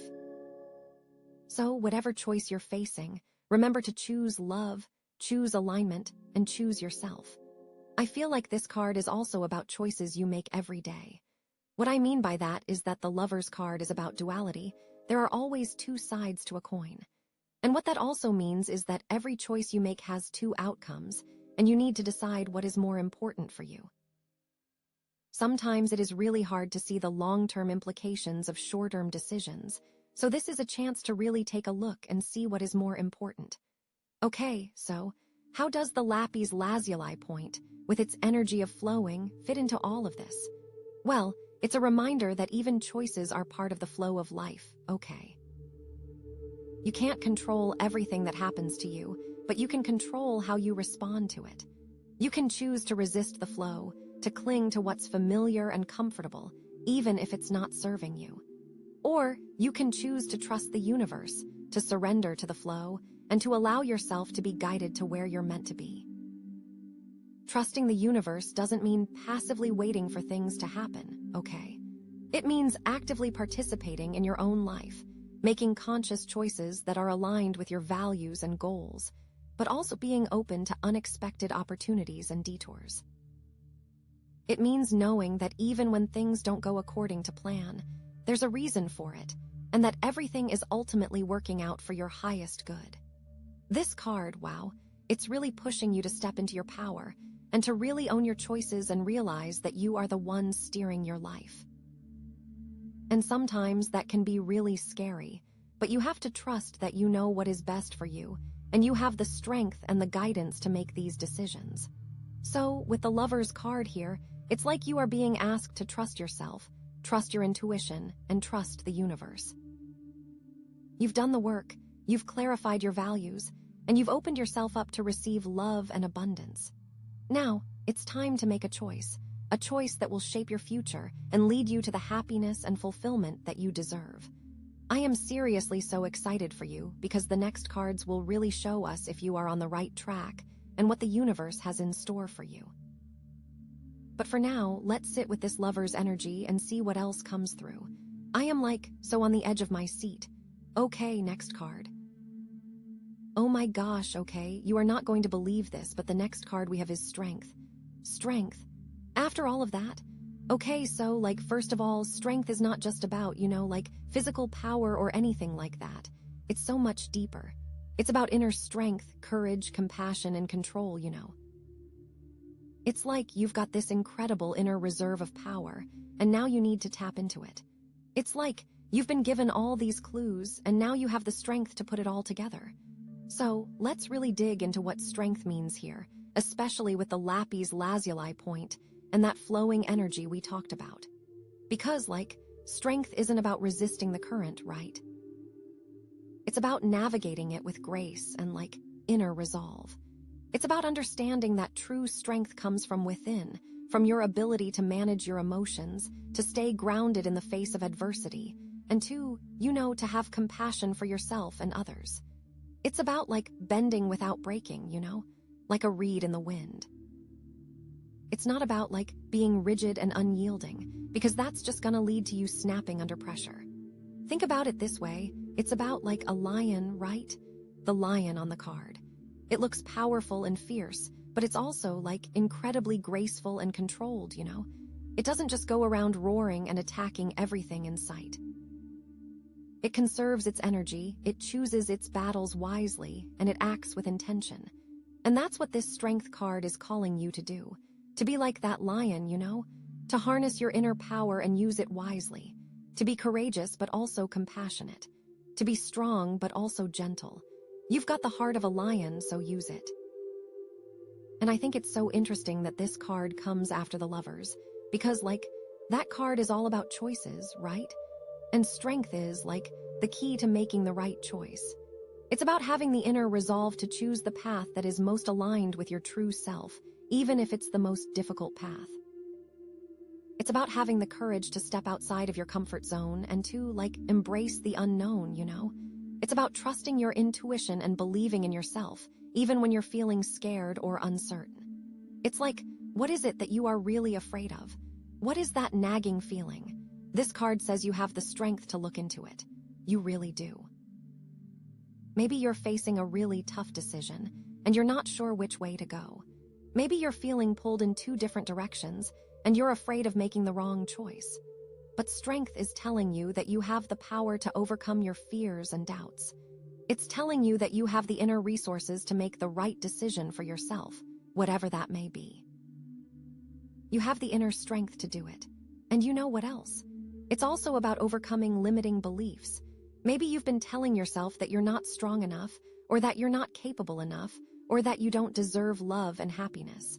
But strength is here to challenge those beliefs. It's here to remind you that you are so much more powerful than you think you are. You are capable of anything you set your mind to, and you deserve all the good things that life has to offer. It's all about believing in yourself, even when nobody else does. Because you're the one who has to live with your choices, right? You're the one who has to face the consequences, so you better make sure that you're making choices that are true to yourself. Like, think back to the hermit, right? That was all about going within and, connecting with your inner wisdom. And now, strength is about putting that wisdom into action. It's about taking what you've learned about yourself and using it to create a life that is aligned with your soul's purpose. It's about living authentically and, embracing your true self, flaws and all. And with the Five of Pentacles, that feeling of lack and isolation, strength is the antidote to that. It's about recognizing that you already have everything you need within you. You don't need to rely on anyone else for your happiness or your validation. You are whole and complete just as you are. And when you tap into that inner strength, you attract abundance and love into your life, like a magnet. It's like you're radiating this energy of self-assurance and confidence, and people are naturally drawn to that, you know. And of course, we can't forget about the sun. That card is all about joy and happiness, and strength is what allows you to fully embrace that joy.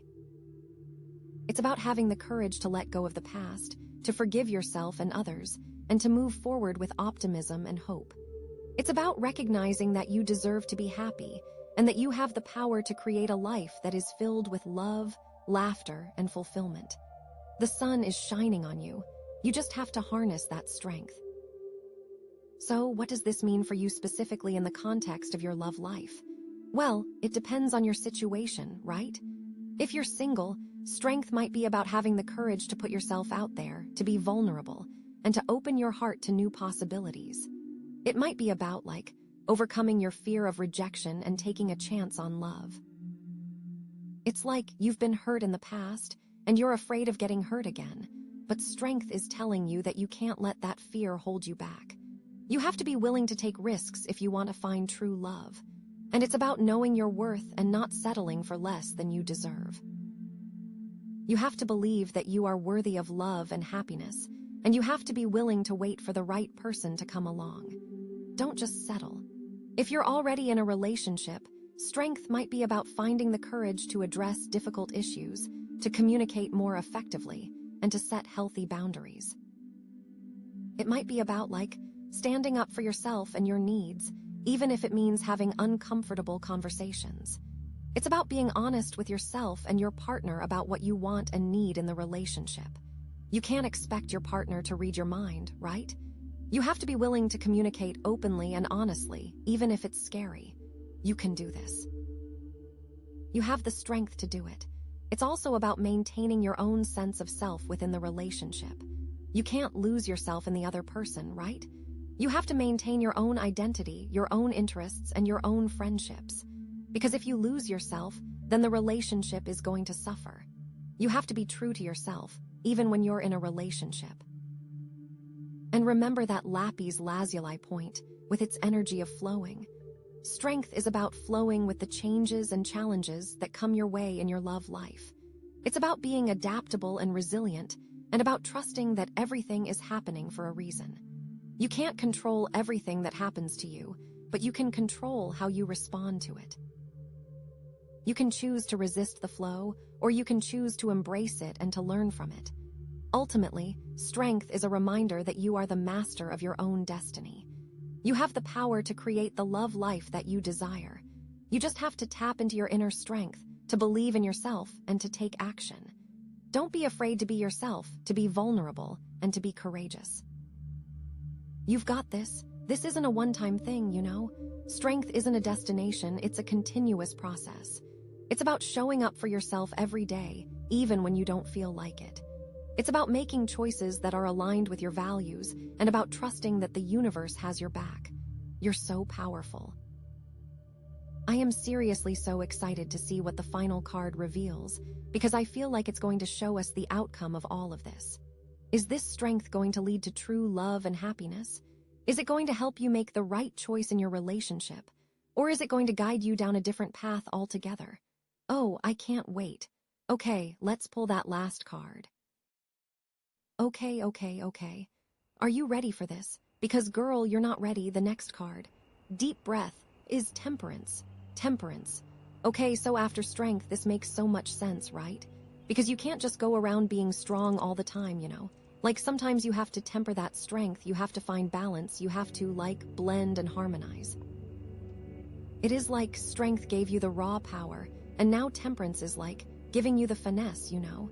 Teaching you how to use that power wisely. It's not just about brute force, it's about, like, knowing when to push and when to yield, when to speak and when to listen, when to act and when to wait. And it's about finding that perfect balance between all of these things. Like you could have all the strength in the world, but if you don't know how to use it, it's not going to do you any good. It's like having a super powerful car, but you don't know how to drive, you are just going to crash. Temperance is about learning how to drive that car, how to control that power, how to navigate the road. So temperance at its heart is about balance, harmony, and moderation, right? It's about finding that sweet spot where everything just clicks. It's about, like, alchemy, mixing different elements together to create something new and beautiful. You know, like mixing water and wine to create a perfect blend. Or, like, mixing different colors on a canvas to create a masterpiece. It's about taking all the different aspects of yourself, all the different parts of your life, and blending them together in a way that creates wholeness and harmony. This card is all about finding that middle ground, avoiding extremes, and creating a sense of peace and equilibrium. It's about patience, understanding, and knowing that everything happens in its own time. It's about trusting the process and allowing things to unfold naturally. Because, like, you can't force things, right? You can't rush things. You have to let things flow, like the Lapis Lazuli is telling us. Temperance is about finding that inner peace, that sense of calm in the midst of the storm. Because, like, life is always going to throw challenges at you, right? But it's about how you respond to those challenges. Temperance is about staying grounded, staying centered, and staying true to yourself, even when things are tough. Now, let's bring in the other cards, because that's where things get really interesting. We started with the Hermit, right? That was all about introspection, going within, and finding your own inner wisdom. And temperance is about taking that inner wisdom and applying it to your outer life. It's about living in alignment with your values, and about making choices that are in harmony with your soul's purpose. It is about figuring out what you stand for, and then standing for it. The Five of Pentacles was about feeling a sense of lack, of being left out in the cold. And temperance is about recognizing that you already have everything you need within you. It's about cultivating a sense of gratitude for what you have, and about attracting abundance into your life through positive thinking and action. Temperance is kind of like filling that void, but from the inside.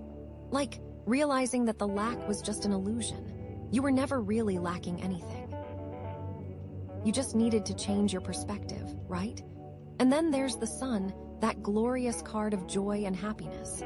Temperance is about sustaining that joy, about creating a life that is filled with lasting happiness and fulfillment. It's about not letting the highs and lows of life throw you off balance, and about maintaining a sense of inner peace and contentment, no matter what's going on around you. It's about knowing that you are worthy of happiness, and about creating a life that reflects that worthiness. Because you deserve it, girl. You really do. The Lovers was about choices, right? Big, important choices. Temperance is about making those choices with wisdom and discernment. It's about not rushing into anything, about taking your time to weigh the pros and cons, and about making a decision that is aligned with your highest good. It's about finding that middle ground, that compromise, that allows everyone to feel heard and respected. So, what does this all mean for your love life? Well, if you're single, temperance could be telling you to be patient, okay? Don't rush into anything. Don't settle for less than you deserve. Take your time to get to know people and to find someone who is truly aligned with your values and your soul's purpose. It's about not being desperate, you know. About not just jumping into a relationship because you're lonely or because you're afraid of being alone. It's about being content with yourself, about being happy on your own, and about knowing that the right person will come along when the time is right. It's about trusting the timing of the universe, and about knowing that everything is happening for a reason. It might also mean being open to different types of people than you usually go for. Maybe you have a type, but Temperance is saying, like, hey, maybe your type isn't really working for you. Maybe you need to expand your horizons and be open to dating someone who is a little bit different. It's about not being so rigid in your expectations and about being willing to see the good in everyone. Be open-minded, and it could also mean finding balance in your life so that you're not too focused on finding a relationship. Make sure you are spending time on your friendships, your hobbies, your career. All of these things are important, and they all contribute to your overall happiness and well-being. So don't neglect them in your quest for love. And if you're already in a relationship, Temperance is about finding harmony and balance within the relationship. It's about compromising, about understanding each other's needs, and about working together to create a relationship that is fulfilling for both of you. Maybe you've been arguing a lot lately, or maybe you've been feeling disconnected. Temperance is telling you to find common ground, to communicate openly and honestly, and to work together to resolve your issues. This doesn't mean you have to agree on everything, okay? It just means you have to be willing to listen to each other, to understand each other's perspectives, and to find a way to move forward together. It's also about respecting each other's boundaries, and about giving each other space when you need it. You don't have to be together 24/7, right? It's important to have your own individual lives, your own individual interests, and your own individual friendships.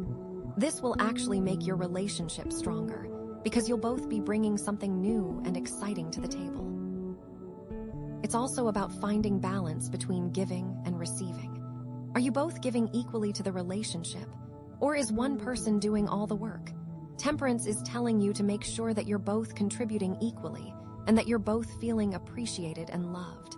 And how does that Lapis Lazuli point fit into all of this? Well, it's all about flowing with the changes and challenges that come your way, right? It's about trusting that the universe has your back, and that everything is happening for a reason. Temperance is about going with the flow, about adapting to new situations, and about finding peace in the midst of chaos. It's about knowing that life is always going to be changing, and that you can't control everything.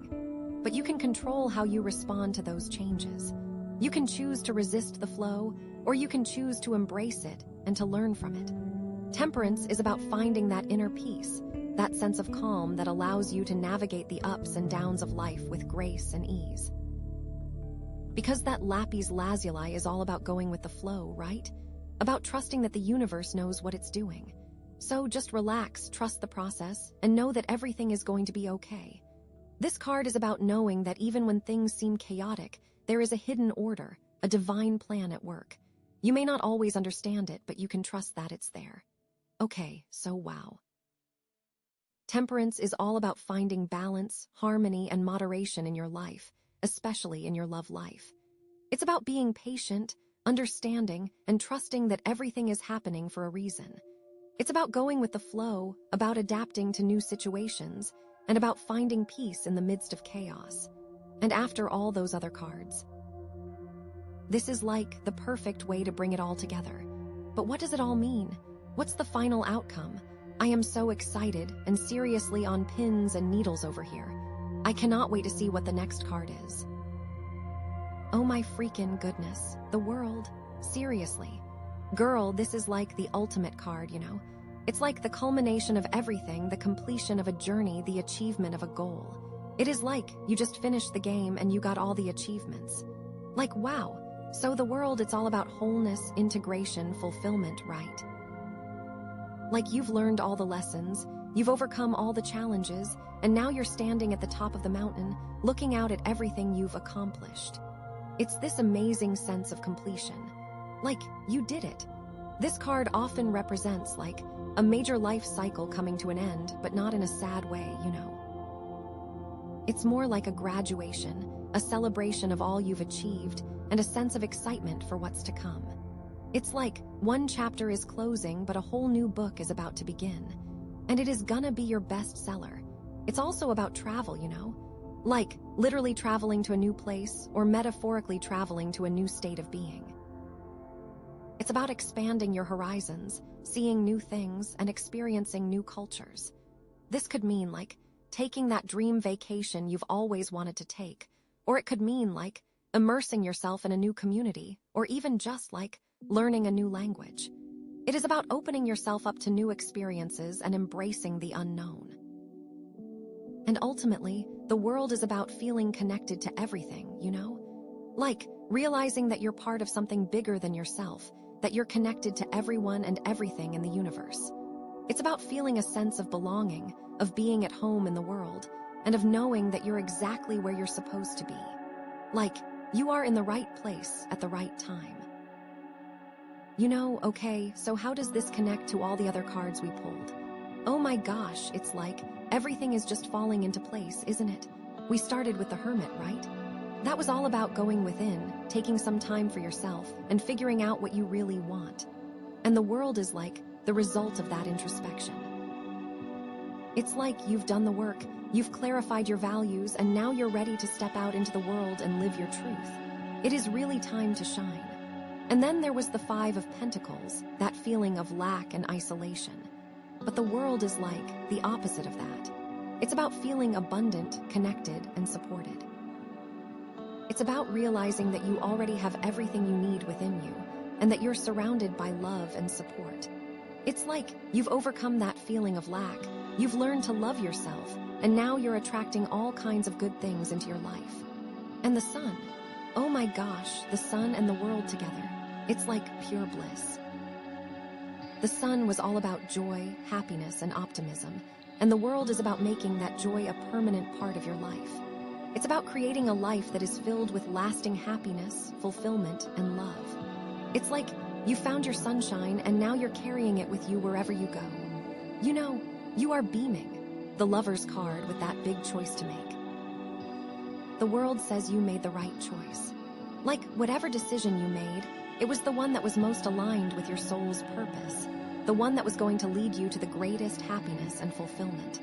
It's like you trusted your intuition, you followed your heart, and now you're reaping the rewards. And strength, that inner power and courage. The world is about using that strength to create the life you've always dreamed of. It's about taking action, about putting your plans into motion, and about making your dreams a reality. It's like you've harnessed your inner power and now you're using it to manifest your destiny. And temperance, that perfect balance. The world is about integrating all the different aspects of your life into a harmonious whole. It's about finding that sweet spot where everything just clicks, where you're feeling balanced, grounded, and at peace. It's like you've learned to blend all the different elements of your life together, and now you're creating a masterpiece. So, what does all of this mean for your love life? Oh my gosh, this is where it gets really good. If you're single, the world is like the ultimate sign that you're about to meet your soulmate, you know? Someone who is perfectly aligned with your values, your dreams, and your soul's purpose. This is not just any relationship. This is the relationship. It is like you are about to meet the person you are meant to be with. And it's going to be like effortless, you know? Like you're just going to click and everything is going to feel so natural and easy. It is going to be like you have known each other forever. This person might come into your life unexpectedly, maybe when you're traveling, or maybe when you're pursuing a passion project, or maybe just when you're least expecting it. But when they do, you'll know. You'll just feel it in your gut. Like, this is the one. And if you're already in a relationship, the world is like a sign that your relationship is about to reach a whole new level of intimacy, commitment, and fulfillment. You and your partner are going to be feeling more connected than ever before, like you're truly one soul in two bodies. You are totally on the same page. You might be planning a big trip together, or maybe you're thinking about taking your relationship to the next level, like getting engaged, getting married, or starting a family. Whatever it is, it's going to be something that brings you even closer together, and that creates a lasting bond that will endure the test of time. It's like you found your forever person, and now you're ready to build a life together that is filled with love, laughter, and adventure. Like you have found your partner in crime. Also, this could mean that something that you have both been working on together is about to be completed, and you are going to reach that goal together. It is like you have found your teammate. And you may even find that you are working together even better. So, it really could also mean that you are so secure in what you want and what you need in a relationship that you are attracting what you want. And you will know what the red flags are. And you are not even going to waste your time. It is like boom. And remember that Lapis Lazuli point with its energy of flowing. The world is about trusting that flow, about knowing that the universe has your back, and about surrendering to the divine plan. It's about letting go of control, about releasing your fears and doubts, and about allowing yourself to be guided to where you're meant to be. Because, you can't force things, right? You can't control everything that happens to you. All you can do is trust that everything is happening for a reason, and that you're exactly where you're supposed to be. So just relax, trust the process, and know that everything is going to be okay. And girl, with the world here, everything is going to be more than okay. It's going to be amazing. So you may want to actually lean into that and see what that really means. This whole reading, from the hermit to the world, it's like a beautiful journey of self-discovery, growth, and transformation. It's like you've gone from feeling lost and alone to feeling whole, complete, and connected. You've learned to love yourself, to trust your intuition, and to embrace the divine plan. And now you're ready to step into your power and create a life that is filled with love, joy, and abundance. You are totally ready to embrace what you want. But wait, there's more. I feel like there's even more to unpack here, more layers to this incredible story. What else does the universe want you to know? What other guidance is available to you? Oh my gosh, I am so excited. I think we need to pull another card, or maybe even a few more, to really get to the bottom of this. Are you ready? Because I know I am. Let's do it. Okay, so let's just recap everything real quick, because it's all so amazing. You started out with the hermit, needing to go within, to really figure out what you want and need, right? It's like you were taking a break from the world to reconnect with yourself, to hear your own inner voice. And then came the Five of Pentacles, which, yeah, that can be a tough card. It's about feeling like you're lacking something, like you're alone or unsupported. But it's also a wake-up call, a chance to figure out what you truly need to feel secure and loved, and the need to connect more deeply and authentically with your core values. But then bam, the Sun, like the best card ever. It's all about joy, happiness, and success, a sign that you're entering a period of fulfillment and connection. And then we have the Lovers, and now we have choices, important choices about love and relationships, and being aligned with your values. And you have the strength, you have the inner power, you have the courage, the compassion, the control, and that inner resolve to choose the path that is best for you. And all of this takes a lot of temperance and balance, a lot of harmony and moderation, a lot of patience, understanding, and trust. And now, finally, we have the world.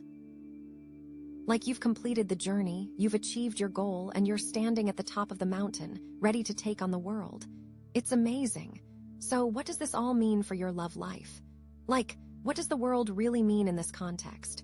Well, first of all, it means that you're ready, okay? You've done the work, you've healed the wounds, you've learned the lessons, and now you're ready to receive all the good things that the universe has in store for you. You are so ready. If you're single, this is like the ultimate green light, It's a sign that you're about to meet someone who is truly special, someone who is perfectly aligned with your soul's purpose.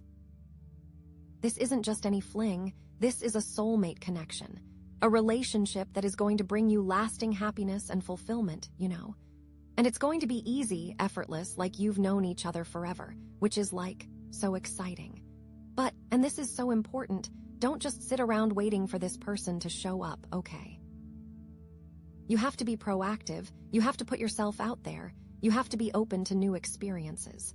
Join a club, take a class, travel to a new place, say yes to that invitation, Do things that bring you joy, and you'll naturally attract people who are on the same wavelength as you. And when you do meet someone, don't be afraid to be yourself, to be vulnerable, to be authentic, Because that's how you create a true connection, by showing your true colors and letting the other person see you for who you really are. It is like, you have nothing to lose. Just be yourself and see what happens. Now, if you're already in a relationship, The world is a sign that your relationship is about to reach a whole new level of intimacy, commitment, and fulfillment. You and your partner are going to be feeling more connected than ever before, like you're truly one soul in two bodies. This is a time to celebrate your love, to deepen your bond, and to create a shared vision for the future. Plan that trip, start that family, buy that house, Do things that bring you closer together and that create lasting memories. And don't forget to keep the spark alive. Keep dating each other, keep surprising each other, keep showing each other how much you care. Because even the best relationships need to be nurtured and revitalized from time to time. Like a relationship is kind of like a garden, right? You have to water it, weed it, and tend to it if you want it to thrive. So, keep tending to your relationship, and it will blossom into something beautiful and amazing. And it is so important to remember that the world isn't just about romantic love, okay? It's about feeling whole and fulfilled in all areas of your life. So make sure you're also nurturing your friendships, pursuing your passions, and taking care of your physical, emotional, and spiritual well-being. Because the more balanced and fulfilled you are as an individual, the more you'll have to offer in a relationship. And remember, the world is a cycle, right? It's a journey, not a destination. So even when you reach the top of the mountain, there's always another mountain to climb, another adventure to embark on, another goal to achieve. So keep growing, keep learning, keep evolving, and keep embracing all the amazing possibilities that life has to offer. You are amazing. So let's go back to those other cards one more time, just to really drive home the message. The Hermit, that period of introspection and self-discovery. The world is about taking all that inner wisdom and applying it to your outer life, about living in alignment with your values and your soul's purpose, The Five of Pentacles, that feeling of lack and isolation. The world is about realizing that you already have everything you need within you, that you're surrounded by love and support, and that you're worthy of all the good things that life has to offer. The Sun, that glorious card of joy and happiness. The world is about making that joy a permanent part of your life, about creating a life that is filled with lasting happiness, fulfillment, and love, The Lovers, that big choice you had to make. The world is a confirmation that you made the right choice, the choice that was most aligned with your highest good, and that was going to lead you to the greatest happiness and fulfillment. Strength, that inner power and courage. The world is about using that strength to create the life you've always dreamed of, about taking action, about putting your plans into motion, and about making your dreams a reality, And Temperance, that perfect balance and harmony. The world is about integrating all the different aspects of your life into a harmonious whole, about finding that sweet spot where everything just clicks, where you're feeling balanced, grounded, and at peace. I love it all. And remember that Lapis Lazuli point with its energy of flowing. The world is about trusting that flow, about knowing that the universe has your back, and about surrendering to the divine plan. It's about letting go of control, about releasing your fears and doubts, and about allowing yourself to be guided to where you're meant to be, Because the universe knows what it's doing, and it's always working in your favor, even when you can't see it. So just relax, trust the process, and know that everything is going to be more than okay. It's going to be amazing. Just go with the flow and see what happens. You may find the best things are on the way. So, my dear friend, I am so incredibly excited for you. This reading is like a roadmap to happiness and fulfillment, a guide to creating the love life you've always dreamed of. You have everything you need within you to make it happen, so go out there and make it happen. Trust yourself, trust the universe, and trust that everything is going to be amazing. You've got this. I am just bursting with excitement. This is going to be your best year ever, I just know it. You are the best, and I am really excited to see what's coming up next for you.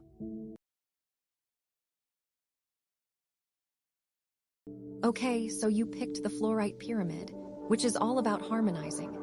And it's so cool because this reading is about balancing the elements to find that lasting love. It's about getting your heart and mind on the same page, So, right off the bat, seeing these cards together, the Four of Pentacles, the Ten of Wands, and the Ten of Swords. I'm getting this vibe of someone who's been holding on really, really tight, maybe too tight, and it's left them completely exhausted and maybe even feeling defeated. But it also feels like this defeat could actually be a breakthrough. It's like, when you're carrying way too many grocery bags and one of them finally breaks, and everything spills out, and it's a disaster, but then you're also like, oh, thank God, I don't have to carry all that anymore. That's the kind of energy I'm getting here. There's a lot to unpack, so let's dive in, okay? First, let's talk about the Four of Pentacles. This card is like the ultimate hold-on-tight energy. It's all about security, stability, and feeling safe. But it can also be about being a little stingy, not just with money, but with your emotions, with your time, with your energy. It's like you're hoarding everything, afraid that if you let go of even a little bit, you're going to lose it all. So, in the context of your love life, this could mean a few things. Maybe you're holding on to a relationship that isn't really serving you anymore because you're afraid of being alone. Or maybe you're so focused on building a secure future that you're not really present in the moment, and you're missing out on opportunities for connection and intimacy. Like, are you so busy planning for the wedding that you forget to enjoy the dating? Or, what else it could be? Maybe you've been burned in the past, and you're now putting up walls to protect yourself from getting hurt again. Which is totally understandable, right? But the thing is, those walls can also keep love out. It's like you're so busy guarding your heart that you don't even realize when someone amazing is standing right in front of you. And I think, with the Fluorite energy, it's really highlighting the need to find a balance between protecting yourself and being open to love. Fluorite is all about bringing harmony and clarity, and it's really calling you to examine what you're holding on to and why. Like, what are you really afraid of losing? And is that fear actually preventing you from finding the love you deserve? It's like, what if letting go a little could actually open you up to something even better? Now, here's where it gets interesting, because we have the Ten of Wands right after the Four of Pentacles. And oh my gosh, this card is all about being burdened, overwhelmed, and stretched way too thin. It's like you're carrying the weight of the world on your shoulders, and you're just about to collapse. So, how does this connect to the Four of Pentacles? Well, I think it shows the consequences of holding on too tight. When you're so busy trying to control everything and protect yourself from all possible threats, you end up taking on way too much. You're trying to do it all, be it all, and manage it all, and it's just not sustainable. In your love life, this could look like you're trying to manage your partner's emotions, solve all their problems, and be everything they need all the time. Which, it comes from a good place, right? You want to be supportive and loving, but it's just not possible to carry someone else's burdens for them. And honestly, it's not healthy for either of you. It creates this dynamic where you're the caretaker and they're the one being taken care of, and that's not an equal partnership. Or maybe you're putting all this pressure on yourself to be the perfect partner. You're trying to meet all these unrealistic expectations, whether they're coming from society, your family, or even just yourself. You're trying to be the hottest, smartest, most successful, most supportive, most amazing person, and it's just exhausting. And again, with the Fluorite energy, it's really emphasizing the need for balance and self-awareness. It's like, you need to recognize when you're taking on too much and learn to set boundaries. You need to give yourself permission to say no, to ask for help, and to prioritize your own well-being. It's like, how can you expect to have a healthy, loving relationship when you're completely depleted and burnt out? And you know what? Maybe you're even taking on the burdens of past relationships, still carrying around the baggage from old hurts, old disappointments. That's heavy stuff, and it makes it almost impossible to move forward with a light heart. So, what burdens are you carrying that aren't even yours to carry anymore?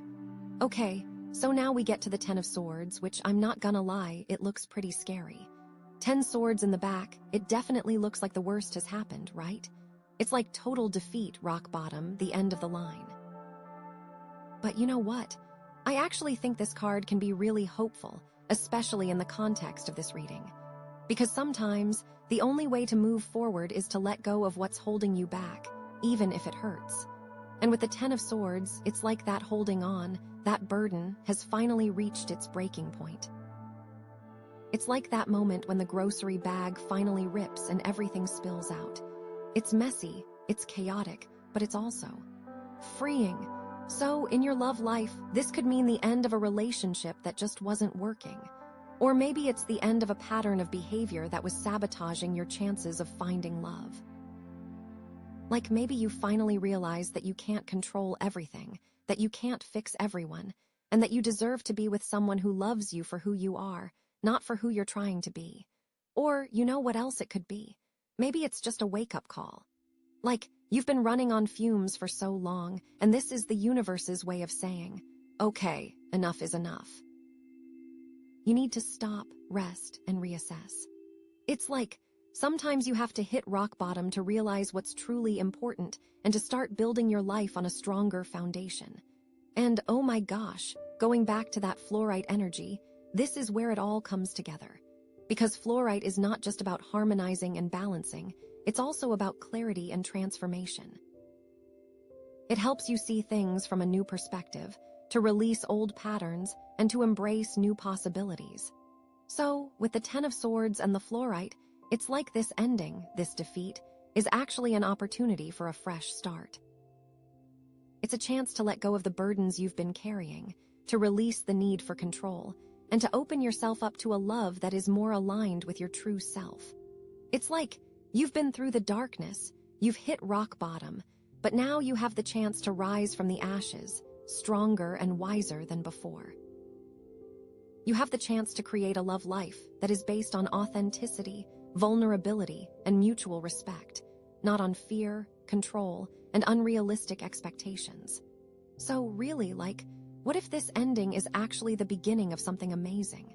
I feel like, to bring it all together, this reading is really about recognizing the patterns that are holding you back from finding lasting love. It's about acknowledging the need for balance, both in your relationships and within yourself. It's about releasing the fear and control, and embracing vulnerability and authenticity.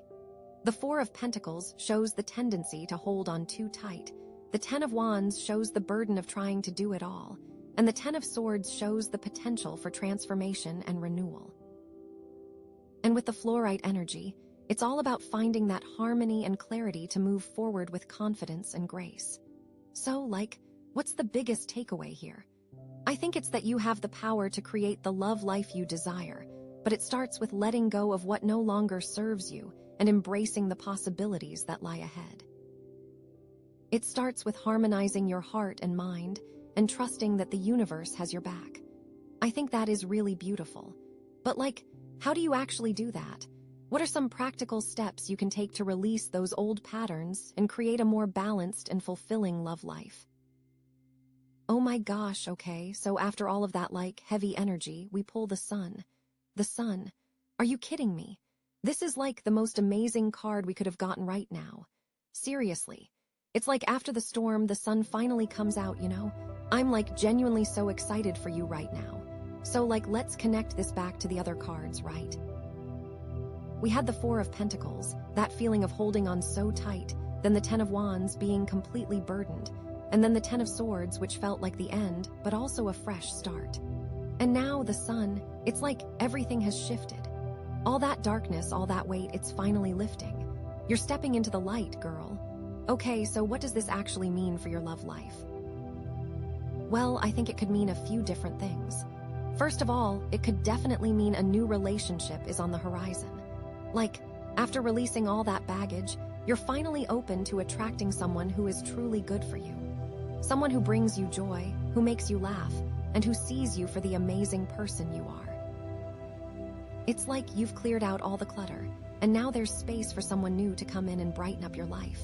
You know, or maybe it's not about a new relationship, but about a renewed sense of self-love. Like, after going through all that hardship, you've finally realized how strong and resilient you are. You've learned to love yourself, flaws and all, and that self-love is radiating outwards, attracting positive energy and opportunities into your life. Like, you're glowing from the inside out. It's like you've finally realized that you are worthy of love and happiness, and that's the most attractive thing in the world. And you know what else it could be? Maybe it's a shift in perspective. Like you're finally able to see things in a more positive light.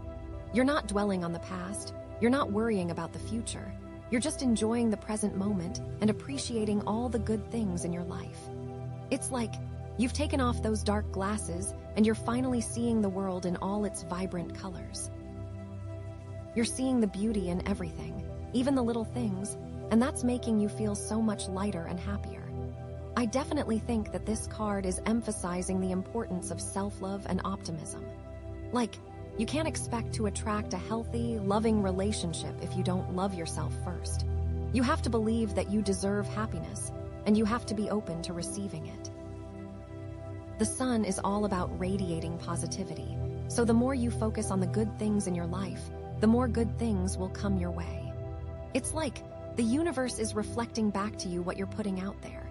So if you're putting out love and joy, you're going to attract love and joy. Does that make sense? And oh my gosh, going back to that fluorite energy, this is where it all comes together again. Because fluorite is all about harmonizing your heart and mind. It's about finding that balance between your emotions and your thoughts, so you can make decisions that are aligned with your true self. The sun is a very heart-centered card. It's all about joy and passion and creativity. But it's important to temper that with a little bit of logic and reason, right? You don't want to get carried away by your emotions and make impulsive decisions that you might regret later. The fluorite is helping you to stay grounded and balanced, even when you're feeling all those amazing sun-like emotions. It's like it's helping you to channel that energy in a positive and productive way. Like the fluorite is really helping you to integrate all the lessons you've learned from those previous cards. It's helping you to release the fear and control of the Four of Pentacles, to let go of the burdens of the Ten of Wands, and to embrace the transformation of the Ten of Swords. It's helping you to step into your power and create a love life that is based on authenticity, vulnerability, and mutual respect. You know, I feel like this is such a powerful card for you right now, because it's showing you that you are capable of creating a life filled with joy and love. You've been through some tough times, but you've come out stronger and wiser. You've learned so much about yourself, and you're finally ready to embrace your full potential. The sun is shining on you, girl. It's time to step into the light and let your inner radiance shine. And you know what? I think this card is also telling you to have fun. Like, don't take things too seriously. Don't put too much pressure on yourself to find the perfect relationship. Just relax, enjoy the journey, and be open to whatever comes your way. The sun is a playful card. It's about laughter and spontaneity and embracing the unexpected. So go out there, do things that make you happy, and let your joy attract the right people into your life. It's like the more you enjoy your own company, the more other people will want to be around you. Maybe like take a class you've always wanted to try, or go on a spontaneous road trip, or just spend a day doing absolutely nothing but relaxing and pampering yourself. The point is to do things that bring you joy and make you feel good about yourself.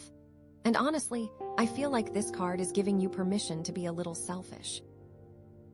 Like it's okay to prioritize your own happiness and well-being. You can't pour from an empty cup, right? So take care of yourself first, and then you'll have more to give to others. And you know what else I'm getting? This could be about children too. The sun is often associated with children, so maybe this is a sign that you're ready to start a family, or that you're going to have a positive influence on the lives of children in some way. Maybe you'll become a mentor, a teacher, or just a really awesome aunt or godmother. Or if you already have children, maybe this is a sign that you're going to experience a lot of joy and fulfillment through them. You know, or maybe it's not about literal children, but about your inner child. Like, it's time to reconnect with that playful, carefree part of yourself that you may have forgotten about. It's time to let go of all those adult responsibilities and just have some fun. Do things that make you feel like a kid again. Run through the sprinklers, build a sandcastle, or just swing on a swing set. The point is to tap into that childlike energy and let it infuse your life with joy and spontaneity. I'm also feeling like this is a card of celebration. Like there's something to celebrate in your life right now, Whether it's a personal achievement, a milestone in your relationship, or just the fact that you're alive and healthy. Take some time to acknowledge and appreciate all the good things in your life. Throw a party, treat yourself to something special, or just spend some time with the people you love. The point is to celebrate your successes and to acknowledge how far you've come. You know what? I feel like this is just such a positive and uplifting card, and I'm so excited for you to experience all the joy and abundance that it has to offer. But there are still 3 more cards to pull, so we're not done yet. I'm so curious to see what the rest of the reading has in store for you. I have this feeling that it's going to be really amazing. This is just the beginning of a whole new chapter in your life, and I can't wait to see where it takes you. What could possibly be next after the sun? I'm so excited. What about you? Oh my gosh. Okay, so after the sun, seriously the best card ever, we get the 4 of Swords. The 4 of Swords, wow, okay. That's interesting, right? Because it's not as immediately, yay, as the sun, but it's definitely not bad either. I feel like this is the universe saying, okay, you've got this amazing energy, but hold up a second, you need to chill for a minute before you run off and do all the things, you know. So let's think about this. We had the 4 of Pentacles, the 10 of Wands, the 10 of Swords, the Sun, and now the 4 of Swords. It's you went through this whole cycle of holding on, being burdened, releasing, and then finding joy, and now it's time for a little bit of, quiet contemplation. What does this mean for your love life? That's the big question, right? Okay, so I think maybe this is saying that after all that stuff, after releasing, after embracing the sun, don't just jump into something new, don't just go swiping on all the dating apps or, saying yes to every date that comes your way.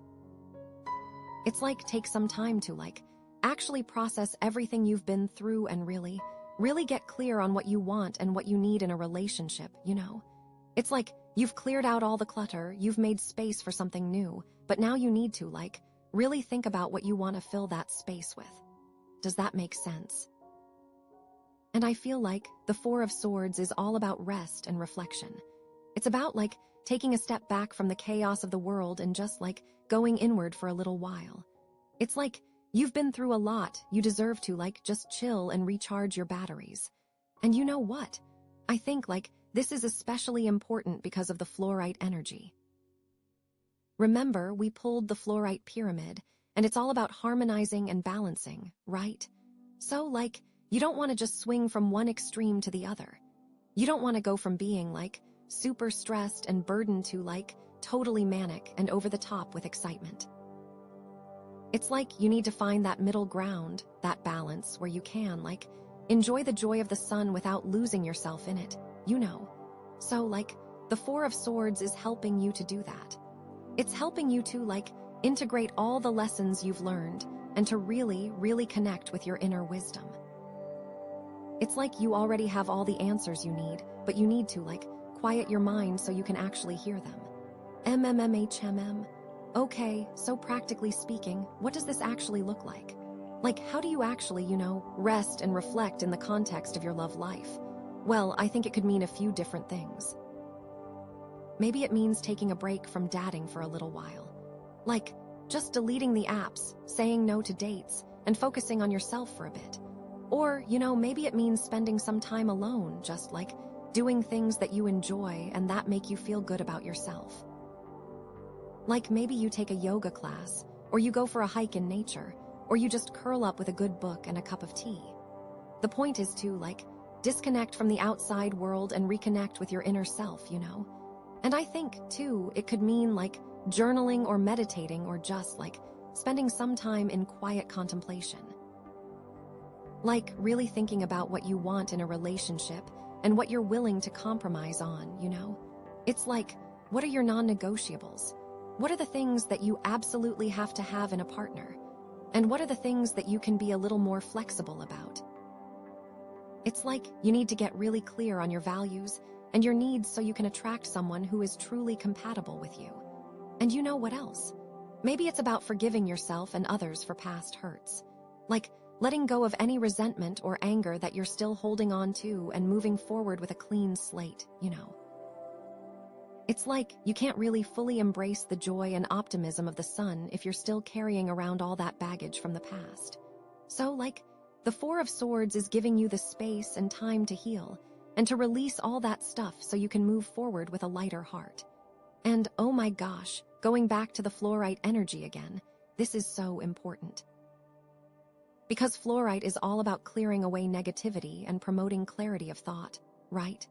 So, it's helping you to see things from a new perspective and to release any old patterns or beliefs that are holding you back. It's like you're using this time of rest and reflection to, really get to know yourself on a deeper level and to understand what makes you tick. And that's going to help you make better decisions in the future, not just in your love life, but in all areas of your life. I also feel like this card could be saying that you need to be patient. Don't rush into anything, The sun is all about quick energy, but the Four of Swords is much more slow and deliberate. It's like things are going to unfold in their own time, and you can't force anything to happen before it's ready. So just relax, trust the process, and know that everything is happening for your highest good. I feel like you should really listen to your intuition during this time.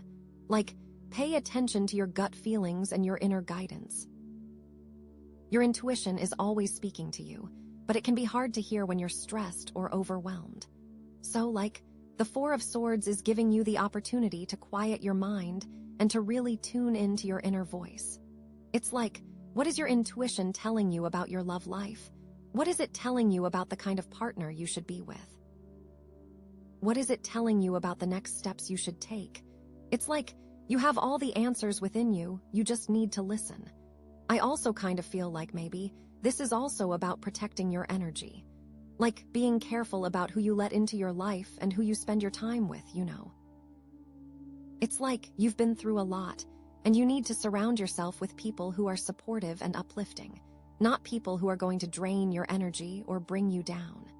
So, be selective about who you let into your inner circle, and don't be afraid to set boundaries with people who aren't good for you. It's this is a time for self-care and self-love, and that means putting your own needs first. And you know what? Maybe, this is even saying that you need to, reassess your current relationships. Are there any relationships in your life that are no longer serving you? Are there any people who are bringing you down or holding you back? If so, it might be time to, distance yourself from those people or to end those relationships altogether. It's you deserve to be surrounded by people who love and support you, and you shouldn't settle for anything less. And the Four of Swords is about, being alone in a way, but it doesn't have to be lonely, It's about finding peace and contentment within yourself, even when you're not in a relationship. It's about realizing that you are whole and complete on your own, and that you don't need anyone else to make you happy. It's true love starts with self-love, and you can't really attract a healthy, loving relationship until you've learned to love and accept yourself for who you are. Flaws and all. You know what I mean? So, this is a time to really focus on your own well-being and to cultivate a strong sense of self-worth. It's you are amazing just the way you are, and you deserve to be with someone who appreciates you for everything that you are. Oh my gosh, and the fluorite is really just amping up this message of self-acceptance, and it's just so needed.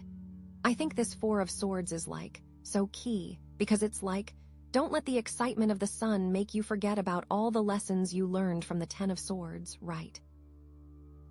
You released all that baggage for a reason, so don't go picking it back up again just because you're feeling optimistic. It's use this time to really solidify those lessons and to create a strong foundation for your future relationships. And you know what else I'm getting? This could be about learning to trust your own intuition and to make decisions that are aligned with your own values, even if they're not popular with other people, Sometimes, the best thing you can do is to say no to something that everyone else is saying yes to. It's you have to be true to yourself, even if it means going against the grain. And the fluorite is helping you to stay grounded and connected to your inner wisdom, so you can make those tough decisions with confidence and clarity. Okay, so, where does this leave us? I feel like this card is really just emphasizing the importance of taking things slow and being intentional about your next steps. It's like you've got this amazing energy and potential, but you need to be careful about how you use it. Don't just rush into anything without thinking it through, and make sure you're making decisions that are aligned with your own values and your own intuition. It's like the universe is giving you a chance to create something truly amazing, but it's up to you to use that opportunity wisely. I am so curious what the last card is going to be. I can't even imagine, what could possibly come after this. Are you ready? Okay, so the Five of Cups, right? If you look at the card, you usually see this figure, all cloaked and kind of sad, staring at these 3 cups that have been knocked over, right? They're spilling. There's definitely some spillage going on. But what's interesting is that there are still 2 cups standing upright behind them. So it's this card is all about loss and disappointment, yeah, but it's also about what you're choosing to focus on. Are you focusing on what you've lost, or are you seeing what you still have? I definitely feel like that's the key question here. So in general, this card can mean feeling regret, sadness, grief, any of those heavy emotions. It's about dwelling on the past and not being able to see the possibilities that are still available to you. It's you're so caught up in what went wrong that you're missing out on what could go right, But how does this connect to, all the other cards we pulled? That's what I am thinking about. Okay, so, first of all, we had that 4 of Pentacles, right? That feeling of holding on so tight, and then the 10 of Wands being completely burdened, and then the 10 of Swords, which was the end of something, but also a fresh start, remember? And then the Sun, pure joy and optimism. And then the 4 of Swords needing to, chill out and reflect. So, maybe this 5 of Cups is showing up because, during that period of rest and reflection, some of those old wounds came up, maybe you started thinking about past relationships and feeling sad about how they ended. Or maybe you started regretting some of the choices you made in the past, I definitely feel it's easy to get caught up in those kinds of thoughts when you're alone with your own head. So yeah, or what else it could be? Maybe it's a warning. Maybe the universe is saying, okay, you're feeling all this joy and optimism, but don't forget to, be realistic, Don't get so carried away that you ignore potential problems or red flags. It's the sun is amazing, but it can also be a little blinding, You need to be able to see things clearly, even when you're feeling super happy and positive.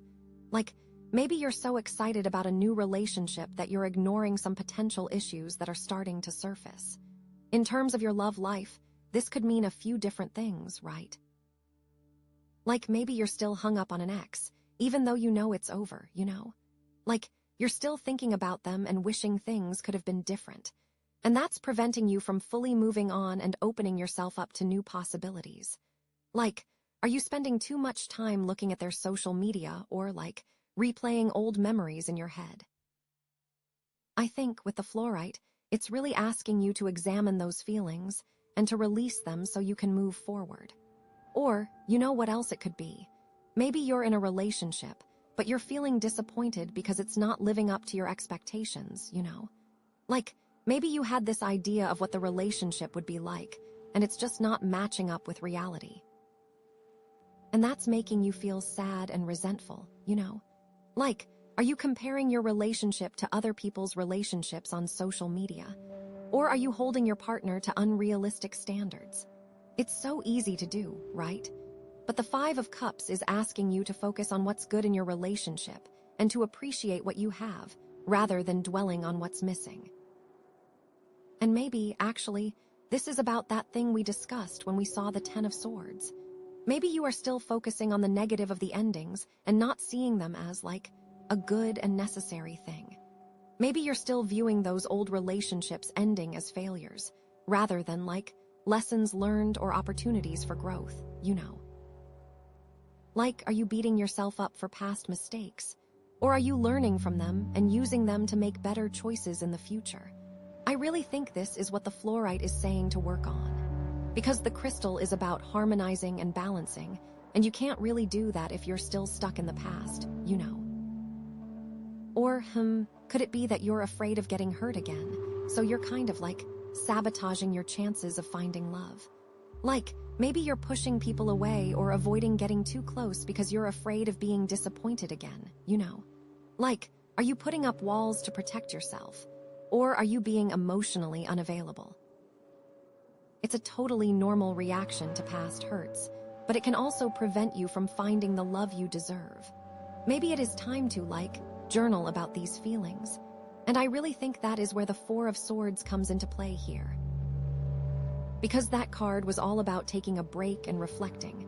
And maybe, during that time, you realize that you're still carrying some of that pain from the past. And that's okay. It's totally normal to feel sad or disappointed sometimes. But the Five of Cups is asking you not to dwell on those feelings. It's asking you to acknowledge them, to process them, and then to release them so you can move forward. Are you allowing yourself to feel your emotions without judgment? Or are you trying to suppress them or ignore them? Because I do think it is important to feel your feelings, but also not to let them consume you, you know. And remember, we talked about not jumping into things head first after the Sun card. Maybe the Five of Cups is showing up because you're, starting to doubt yourself or your ability to find love, you know? You had all this excitement and optimism, but now you're starting to think, what if it doesn't happen for me? What if I'm never going to find someone? Oh my gosh, please don't do that. It's easy to get discouraged, but it's important to remember that the universe has your back, you know? You've been through a lot, and you've learned so much, and you're definitely ready for love. Just don't give up on yourself. Okay, so, what can you actually do about all this? Right. Well, I think the first step is to acknowledge your feelings, you know? Don't try to pretend that you're not sad or disappointed. Just allow yourself to feel those emotions without judgment. And then, try to figure out where those feelings are coming from. What are you actually sad about? What are you actually disappointed about? And then, once you understand your feelings, you can start to process them and release them. And I really think this is where the fluorite comes in again. Because fluorite is all about, clearing away negativity and promoting clarity of thought, remember? So, you can use the fluorite to help you release those old wounds and to see things from a new perspective. Maybe you can meditate with the fluorite, or you can just hold it in your hand and focus on your intention to release those negative emotions. Really visualize yourself letting go of all that pain and sadness. Also, I think it's really important to focus on gratitude, right? Even when you're feeling down, there's always something to be grateful for, right? So, try to make a list of all the things you're grateful for in your life, even the small things, you know. Maybe you're grateful for your health, or for your friends and family, or for your job, or just for a beautiful sunset. Focusing on gratitude can help you shift your perspective and see things in a more positive light. What about trying to write down, 3 things you're grateful for every day? And I think it's so important to be kind to yourself, right? Don't beat yourself up for feeling sad or disappointed. Just remember that you're human, and it's okay to have those feelings sometimes. Treat yourself with compassion and understanding, like you would treat a friend who was going through a hard time. It's about self-compassion, you know? And you know what else? Maybe this is a sign that you need to, reconnect with your friends and family, you know? Spend some time with the people who love and support you. Talk to them about how you're feeling. Let them remind you of how amazing you are. I feel like having that support system can make a huge difference when you're going through a tough time. And don't be afraid to ask for help if you need it. Okay, so, what's the big takeaway here? I think it's that it's okay to feel sad or disappointed sometimes, but it's important not to dwell on those feelings. Focus on what you still have, learn from your past mistakes, and be open to new possibilities. Use the fluorite to clear away negativity and promote clarity of thought. Be kind to yourself, practice gratitude, and connect with your support system. And remember that the universe has your back, and you are worthy of love and happiness. Okay, I am seriously on the edge of my seat. I can't believe we only have one card left to pull. What is it going to be? Is it going to be like a resolution to all this? Or is it going to be another twist in the story? I am so excited and also a little bit terrified to find out. What are you thinking, girlfriend? What card do you think we're going to pull next? Okay, so the Seven of Wands. What? Oh my gosh, this is like so interesting. So it's that card where there's the person standing on a hill and they've got a wand, and they're like defending themselves against all these other wands coming at them from below. It's like a card about being challenged, about standing up for yourself, about like fighting for what you believe in. So where does this fit in with everything else? Because like we've had this whole journey, right? The Four of Pentacles holding on tight, the Ten of Wands feeling burdened, the Ten of Swords, that ending, but also a new beginning, then the Sun, pure joy, the Four of Swords, needing to chill and reflect, and the Five of Cups, dealing with some lingering sadness or regret. And now, all of a sudden, we've got the Seven of Wands. It's like, what's going on? Okay, so I think like, maybe this is saying that even after all that work you've done, even after releasing the baggage and embracing the joy and taking time to reflect, you're still going to face some challenges, It's like, life isn't perfect, and there are always going to be obstacles in your way. But the Seven of Wands is saying that you're strong enough to overcome those challenges, You've got what it takes to stand up for yourself and fight for what you want. And I think, like, maybe this is specifically about your love life, Like, maybe you're going to face some opposition or some criticism from other people about your choices. Like maybe your family or friends don't approve of the person you're dating, or maybe they don't understand your relationship. Or, what else it could be? Maybe you're facing some internal challenges, like maybe you're struggling with self-doubt or insecurity, and that's making it hard for you to fully commit to a relationship, Like, are you afraid of getting hurt again? Are you afraid of not being good enough? Okay, so maybe, like, this is saying that after doing all that inner work with the Four of Swords, reflecting and all, you now have to, like, put it into practice. And other people might not be happy about that. This could be you setting boundaries, finally. And those boundaries may not be received well by others. MMMHMM. It feels like, yeah, like, now that you are stronger and have done that work, other people are going to test you on it. And this card is a real calling to stand your ground and, like, hold firm. And I think the universe is saying, you got this. But, be prepared. Okay, in terms of your love life specifically, I really feel like this is about competition. Like maybe there's someone else who's interested in the same person you are, and you feel like you have to, like, fight for their attention, Or maybe you're in a relationship, but you feel like you have to constantly prove yourself to your partner, You have to be the best girlfriend or boyfriend ever, or they're going to leave you. But I don't like that. Like, are you comparing yourself to other people? Or are you feeling insecure about your own worth? Because, like, the Seven of Wands is also about having confidence in yourself and knowing that you deserve to be loved for who you are, It's about not letting other people's opinions or expectations define you. And that is such a Five of Cups thing. So I'm thinking with that Five of Cups and all the regret, maybe, like, you're bringing that energy into new situations. Like, you're expecting things to go wrong, And so, like, the Seven of Wands is showing up to say, like, hey, don't let that past stuff define you. You're worthy, now fight for it. And I think this is a card about staying true to yourself and your values, even when it's hard. Right? Like, maybe you're in a situation where you feel pressured to compromise your beliefs or to do things that you're not comfortable with. And the Seven of Wands is saying that you need to stand your ground and say no, You need to prioritize your own well-being and your own integrity. It's like, don't let other people push you around. It's also like a card about being authentic and genuine, Like, don't try to be someone you're not just to please other people. Be yourself and let your true colors shine through. Because the right people will love you for who you are, not for who you're pretending to be. And the wrong people, well, who cares what they think, And oh my gosh, going back to the Fluorite energy, I am seeing this so clearly now. Because remember, Fluorite is all about harmonizing and balancing, right? And it's also about clarity. So, like, with the Seven of Wands, you need to be really clear about what you believe in and what you're willing to fight for. And you also need to be able to balance your own needs with the needs of others.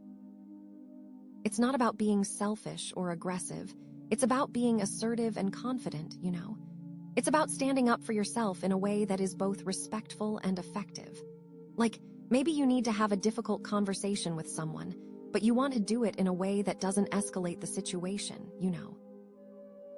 You can still stand your ground and be firm in your convictions, but you can also be compassionate and understanding.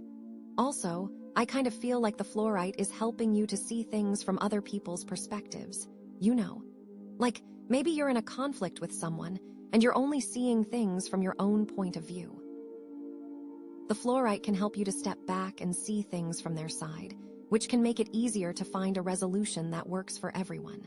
It's like you're trying to create a win-win situation where everyone feels heard and respected. And you know, the Five of Cups can sometimes make you want to just give up. Like, oh, what's the point? Or whatever. And maybe, like, that's the challenge the Seven of Wands is preparing you for. It's like the temptation to just walk away. But this is a card about sticking it out. It's about not giving up on what you believe in, even when things get tough. It's about having faith in yourself and in your ability to overcome any obstacle. So what does this look like, practically speaking? Like, how do you actually stand up for yourself and fight for what you want in your love life? Well, I think it starts with knowing your worth, right? Like, you need to believe that you deserve to be loved and respected, and you need to be willing to walk away from any situation where you're not being treated that way. It's like you're setting your standards high, and you're not willing to settle for anything less. Also, you need to be able to communicate your needs and boundaries clearly, right? Like, you need to be able to tell your partner what you need in the relationship and what you're not willing to tolerate. And you need to be able to do it in a way that is both assertive and respectful. Like, you're not attacking them or blaming them, you're just expressing your needs in a clear and honest way. It's like, hey, this is what I need in order to feel loved and supported in this relationship. You know, also, I think this is about trusting your intuition, right? Like, if something feels off, don't ignore it. Pay attention to your gut feelings and your inner guidance, and be willing to act on them. It's like you're tuning into your own inner wisdom and trusting that it will lead you in the right direction, even if that direction isn't always easy or popular. And don't be afraid to say no. You know, this is key. Like, don't feel pressured to do things that you're not comfortable with, just to please other people. Be willing to say no, even if it means disappointing someone. It's like you're prioritizing your own well-being and your own integrity, and you're not going to let anyone push you around. And you know what else? I think this could be about, like, really defining what love means to you. Not what society tells you, not what your family tells you, but what you truly, deeply believe love is. And that's what you're defending. It's like someone comes along and tries to tell you that love is all about sacrifice, and you're like, nope, not in my world.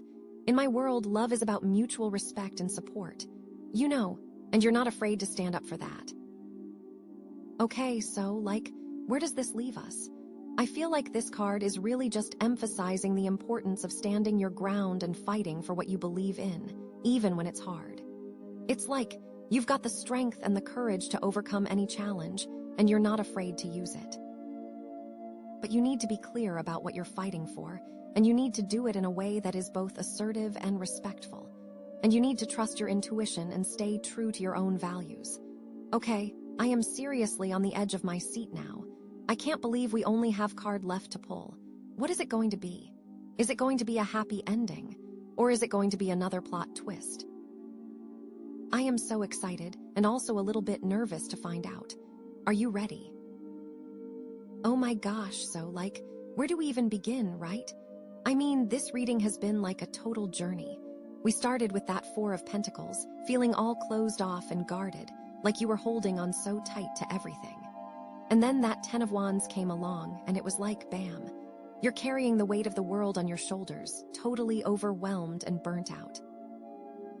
And then, of course, the Ten of Swords, which felt like the end, but also a chance to, like, rise from the ashes, you know? And then the Sun. Oh my gosh, that was like a burst of pure joy and optimism, like everything was finally clicking into place. But then, the Four of Swords showed up, reminding you to, like, slow down and reflect to really integrate all those lessons you'd learned. And then that 5 of Cups, bringing up some of those old feelings of sadness and regret, reminding you that it's okay to feel those emotions, but not to dwell on them. And now, finally, we have the 7 of Wands, which is all about standing your ground, fighting for what you believe in, and not letting anyone push you around. It's like you've gone through this whole process of releasing the past, embracing the present, and now you're ready to, create the future you want. But you know it's not always going to be easy. So, what does the 7 of Wands really mean in the context of all this? I think it means that you're going to be tested, The universe is going to throw some challenges your way to see if you've really learned your lessons. It's like you've said you're ready to move on, you're ready to create a healthy, loving relationship, but are you really? Are you willing to stand up for yourself? Are you willing to set boundaries? Are you willing to say no to things that don't feel right? This is where you put it all into action. And I really think, this card is all about confidence, you need to believe in yourself, you need to believe that you deserve to be loved, and you need to be willing to fight for that love. It's like you're not going to settle for anything less than what you deserve. And I really feel like this is connected to that fluorite energy, remember. Because the fluorite is all about harmonizing and balancing, right? So it's not just about standing your ground and fighting for what you want. It's also about doing it in a way that is balanced and harmonious. It's about being assertive without being aggressive, and about setting boundaries without being rigid. And it's also about being clear about your own values and needs, and about communicating them effectively to others. This is such a key thing. Think about it this way, right? The 4 of Pentacles was about being afraid to let go, afraid of losing control. But the 7 of Wands is saying, okay, you've let go, but now you need to protect what's yours. The 10 of Wands was about being overwhelmed by other people's burdens, but the 7 of Wands is saying, okay, you've released those burdens, but now you need to make sure you're not taking them on again. The 10 of Swords was about hitting rock bottom, but the 7 of Wands is saying, okay, you've risen from the ashes, but now you need to defend your new life. The Sun was about feeling all that joy and optimism, but the 7 of Wands is saying, okay, you're feeling great, but now you need to be realistic and protect that joy. The 4 of Swords was about taking time to reflect, but the 7 of Wands is saying, okay, you've reflected, but now you need to put those reflections into action. And the 5 of Cups was about feeling those lingering feelings of sadness and regret, but the 7 of Wands is saying, okay, you felt those feelings, but now you need to move on and create a better future. Do you see how it all connects? This is like a real full circle moment. It's all connected to the energy of the crystal, the fluorite. So, what are some practical things you can do to really embody this 7 of Wands energy? I think, first of all, it's about getting really clear on your boundaries, what are you willing to tolerate in a relationship, and what are you not willing to tolerate? Write it down, make a list, and then communicate those boundaries clearly to your partner. It's like, hey, this is what I need in order to feel loved and respected in this relationship. If you can't meet those needs, then this isn't going to work. And don't be afraid to walk away if your boundaries are being crossed, It's like you deserve to be with someone who respects you and values you, and if they're not doing that, then you're better off on your own. Also, I think it's about trusting your intuition, right? If something feels off, pay attention to that feeling. Don't ignore it or try to rationalize it away. Trust that your intuition is guiding you in the right direction. And then, act on that intuition, even if it's scary or uncomfortable. It's like you're listening to your inner wisdom and you're trusting that it knows what's best for you. And you know what? It probably does. And remember that self-love thing we talked about? This is where it really comes into play, right? Because if you don't love yourself, you're not going to be able to stand up for yourself. You're going to let other people walk all over you because you won't believe that you deserve better. But if you do love yourself, you're going to be able to set those boundaries. You're going to be able to trust your intuition, and you're going to be able to walk away from situations that aren't serving you. It's like you're valuing yourself and you're putting your own needs first because you know that you're worth it. And that's not selfish, it's self-care. And it's essential for creating a healthy and fulfilling love life. This is you showing the universe, Fluorite strong, that you got this. Okay, so, let's bring it all home, right? I know this reading has been kind of intense, with all those ups and downs, but I really want you to know that you've got this, okay? You've been through a lot, you've learned so much, and you are totally ready to create the love life you've always dreamed of. The universe is on your side, the fluorite crystal is harmonizing your energy, and you have the strength and courage to overcome any challenge that comes your way. Don't be afraid to stand up for yourself, to set those boundaries, and to trust your intuition. You deserve to be with someone who loves you for who you are, who respects you, and who values you. And don't ever settle for anything less than that, okay? You are worthy of love, you are worthy of happiness, and you are capable of creating a life that is filled with joy, passion, and connection. Just remember to stay true to yourself, to keep your heart open, and to never give up on your dreams. Because the best is yet to come, girlfriend. I really, really believe that. And I am so excited to see what the future holds for you. Go get 'em.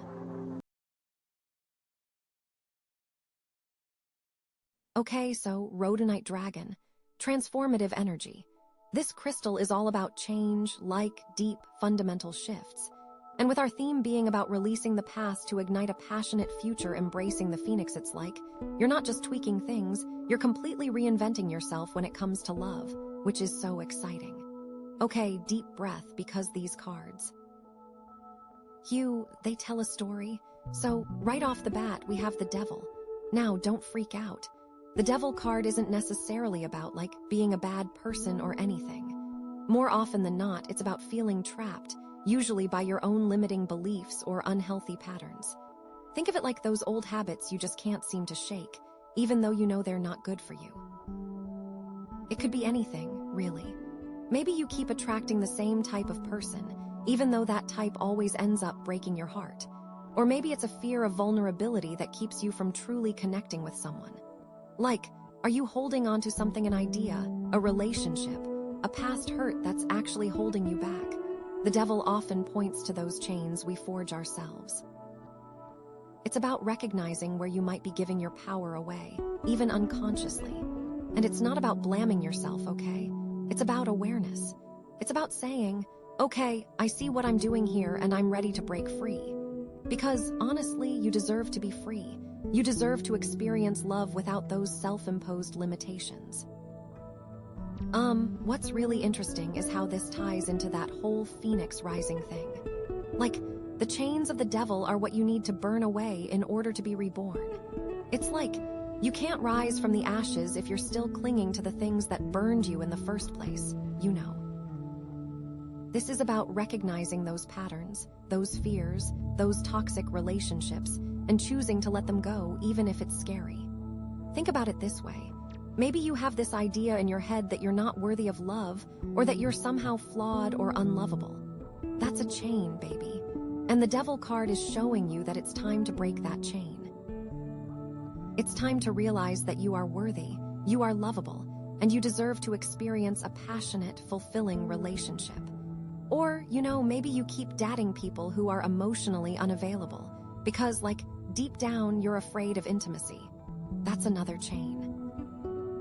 And it's time to ask yourself why you're choosing those types of relationships, and what you can do to break that pattern. This could even be about something as simple as, your dating profile. Are you presenting the real you, or are you trying to be someone you think others will find more attractive? Are you being authentic, or are you hiding behind a facade?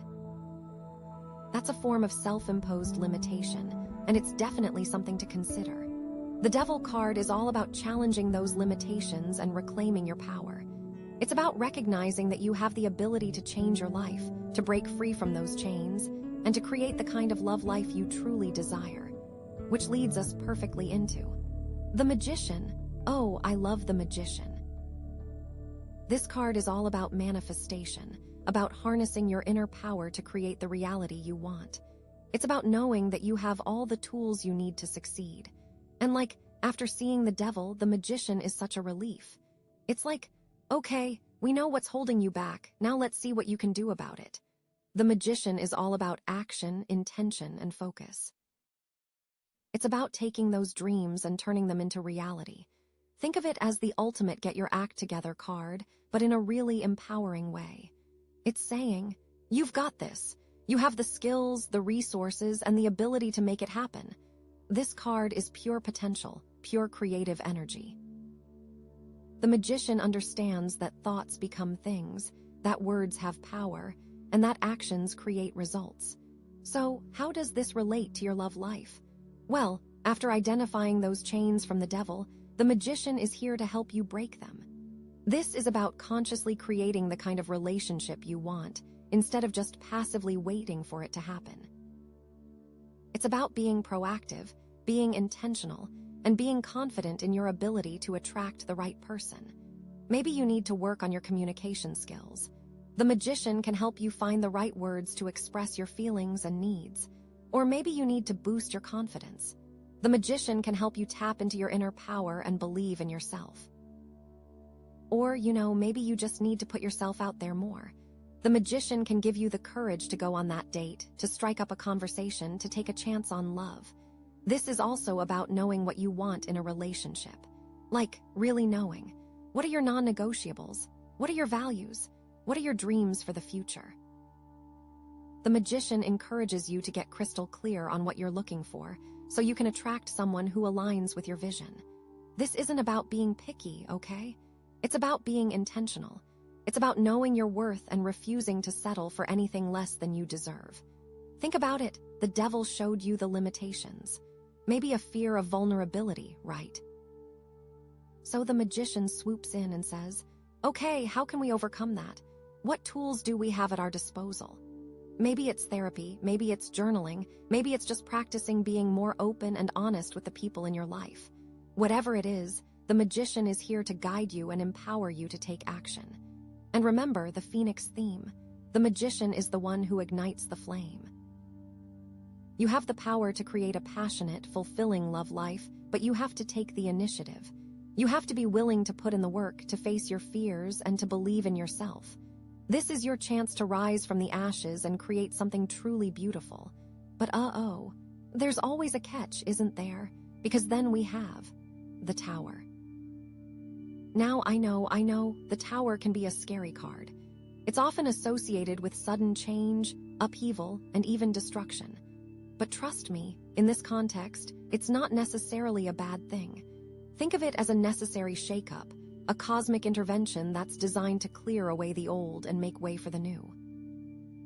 Like the Tower is basically saying, okay, you've identified your limitations, you've started to harness your power, but there's still something that needs to be cleared away.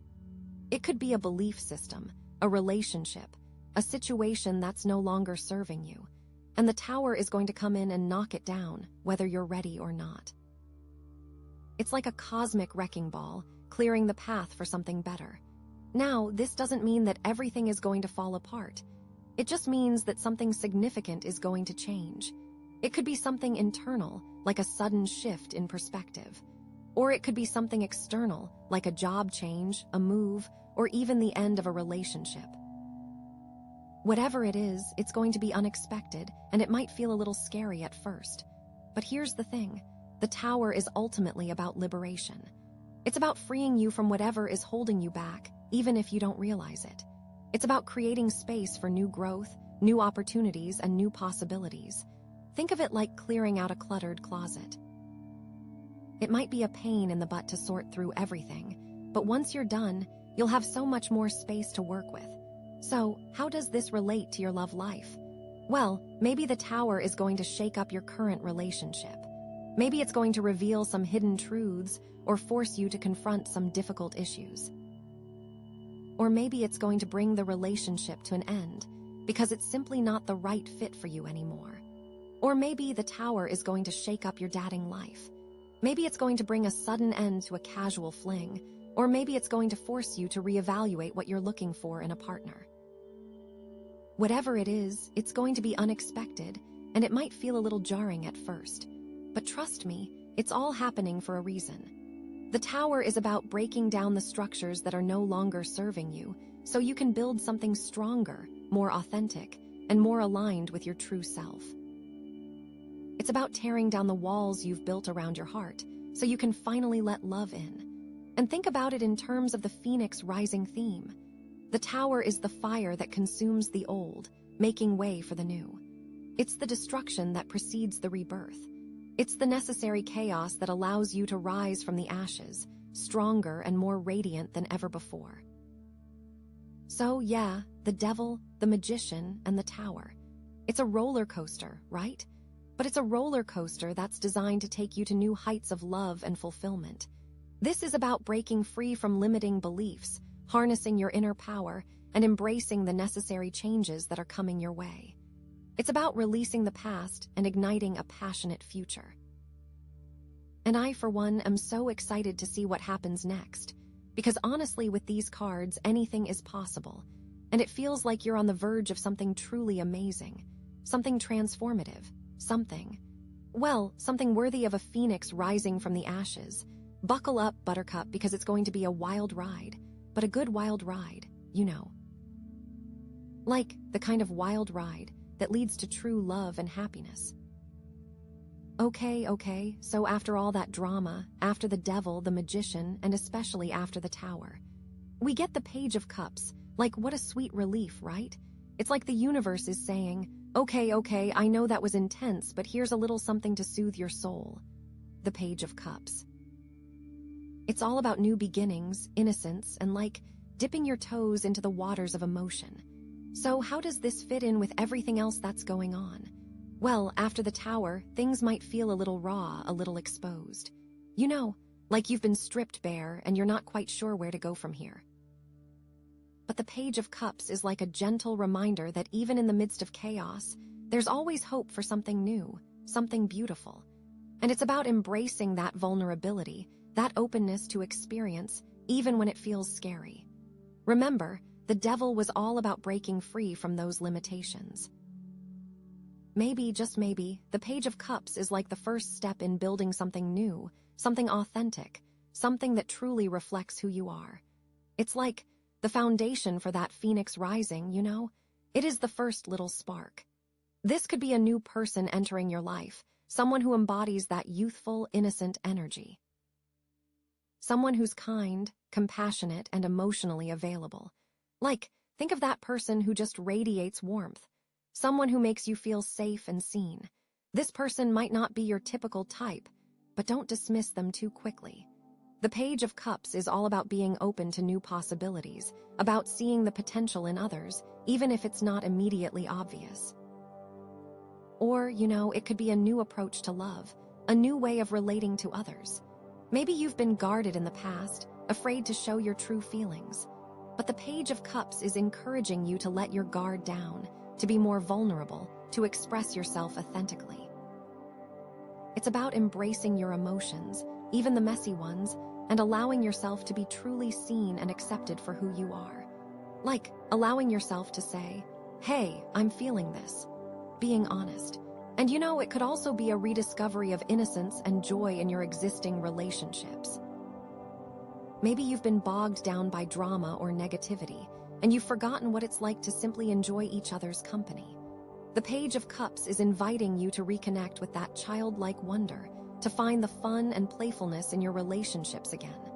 Remember how you felt when you first met? Think about the Rhodonite dragon energy, right? Transformative. And the Page of Cups is all about transforming your emotional landscape. It's about moving from a place of fear and limitation to a place of love, acceptance, and joy. It's about embracing your vulnerability and allowing yourself to be truly seen, which, let's be real, is like super scary. But it's also incredibly liberating. The Page of Cups is deeply connected to your intuition. It's about trusting your gut feelings, about listening to that inner voice that guides you towards what's right for you. Maybe you've been ignoring your intuition lately, dismissing it as silly or irrational. But the Page of Cups is urging you to pay attention, because your intuition is trying to tell you something important. Maybe you've been getting a feeling about someone new. Listen. This card is also about creativity, about expressing yourself through art, music, writing, or any other form of creative expression. Maybe you've been neglecting your creative side lately, feeling like you don't have the time or energy to pursue your passions. But the Page of Cups is reminding you that creativity is essential for your well-being. It's a way to connect with your inner self, to process your emotions, and to find joy and fulfillment in your life. Pull out those art supplies. Now, of course, there are potential challenges associated with the Page of Cups. Sometimes it can indicate emotional immaturity, a tendency to be overly sensitive or easily hurt. Maybe you're struggling to regulate your emotions, reacting impulsively or withdrawing into yourself when you're feeling overwhelmed. Or, it could also indicate a fear of commitment, a reluctance to fully invest in a relationship. Maybe you're afraid of getting hurt, so you keep people at a distance. But the Page of Cups is encouraging you to overcome those fears and to open your heart to love. It's a risk, yes, but it's a risk worth taking. So, how can you embrace the energy of the Page of Cups in your love life? Well, first and foremost, be open to new experiences. Don't be afraid to step outside of your comfort zone, to try new things, to meet new people. Say yes to that date, even if you're not sure about it. Join a new club or activity that interests you. Put yourself out there. Practice vulnerability. Share your feelings with others, even when it feels scary. Be honest about your needs and desires. Let people see the real you, flaws and all.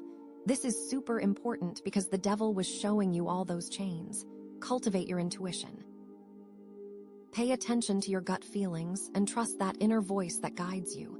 Meditate, journal, or spend time in nature to connect with your intuition. And listen to the people around you. They may know more than you think they do. Express your creativity. Find an outlet for your creative energy, whether it's painting, writing, playing music, or dancing. Even something as simple as coloring in a coloring book can be incredibly therapeutic. Remember, the Phoenix Rising theme. The Page of Cups is like the first little sprout pushing its way through the ashes. It's a sign of hope, a promise of new beginnings. This is your chance to create a love life that is aligned with your true self, a love life that is filled with joy, passion, and authenticity. And honestly, self-love and self-acceptance are also so key here. You are worthy of love, just as you are. You don't need to change yourself or try to be someone else in order to attract the right person. Embrace your unique qualities, celebrate your strengths, and accept your imperfections. When you love yourself, you radiate confidence and attract people who appreciate you for who you truly are. It's all about the magician too, This is also tied to the Tower. The Tower crumbled a lot of the old stuff, right? You have so much potential right now. The old stuff has been cleared away. The slate is clean. Anything is possible. It's so exciting. Okay, so the Devil, the Magician, the Tower, and now the Page of Cups. It's still a roller coaster, but it's definitely heading in a more positive direction, don't you think? This is about embracing new beginnings, being open to love, and trusting your intuition. And honestly, with the transformative energy of the Rhodonite dragon, I feel like you're on the verge of something truly amazing. Like, seriously amazing. I'm so excited to see what the next cards reveal. I have a feeling that this is going to be a really powerful and transformative reading for you. Are you ready to pull another card? Okay, so after all of that, after the Devil, the Magician, the Tower, that sweet little Page of Cups, we pull the Star. Oh my gosh, this is so beautiful, like such a welcome energy. It really feels like the universe is giving you a big, comforting hug right now, The Star is all about hope, healing, faith, inspiration. It's that feeling of knowing that everything is going to be okay, even when things are tough.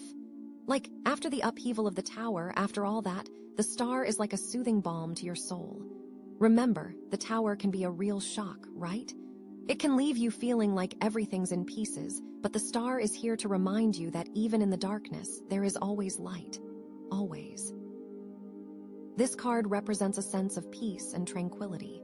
It's about finding your center, reconnecting with your spirituality, and trusting that the universe has your back. Think of it as a gentle reassurance that you're on the right path, even if you can't see the destination yet. It's about having faith in the process, knowing that everything is unfolding exactly as it should. How does this relate to your love life? Oh, honey, in so many ways. After breaking free from those limitations with the devil, after harnessing your power with the magician, after facing the chaos of the tower, the star is showing you that it's time to heal, to nurture yourself, and to open your heart to love again. It's about believing that you deserve to be happy, that you deserve to find a love that is fulfilling, supportive, and authentic. You are worthy of love. Maybe the tower shook up your relationship or dating life. The star is encouraging you to release any lingering pain or resentment and to focus on healing and moving forward. It's about forgiving yourself and forgiving others and creating space for new love to enter your life. It's about letting go of the past and embracing the future with hope and optimism. The star also represents inspiration. Maybe you've been feeling lost or uninspired lately. The star is here to reignite your passion and creativity. It's about finding what brings you joy, what makes you feel alive, and pursuing it with all your heart. This could be anything: a new hobby, a creative project, a spiritual practice. Whatever it is, it's about connecting with your inner self and expressing your unique gifts to the world. The star is so deeply connected to that page of cups, too. That page was so gentle and innocent. The star is building on that foundation, saying, yes, embrace that openness, that vulnerability, because it will lead you to something truly beautiful. It's like the universe is rewarding you for taking that leap of faith, for being willing to open your heart after everything that's happened. The star brings this deep feeling of alignment. And also, think back to our Rhodonite dragon, the crystal of transformation. The star is like the embodiment of that transformation. You've gone through the fire, you've risen from the ashes, and now you're shining brighter than ever before. So the tower has crumbled everything, right?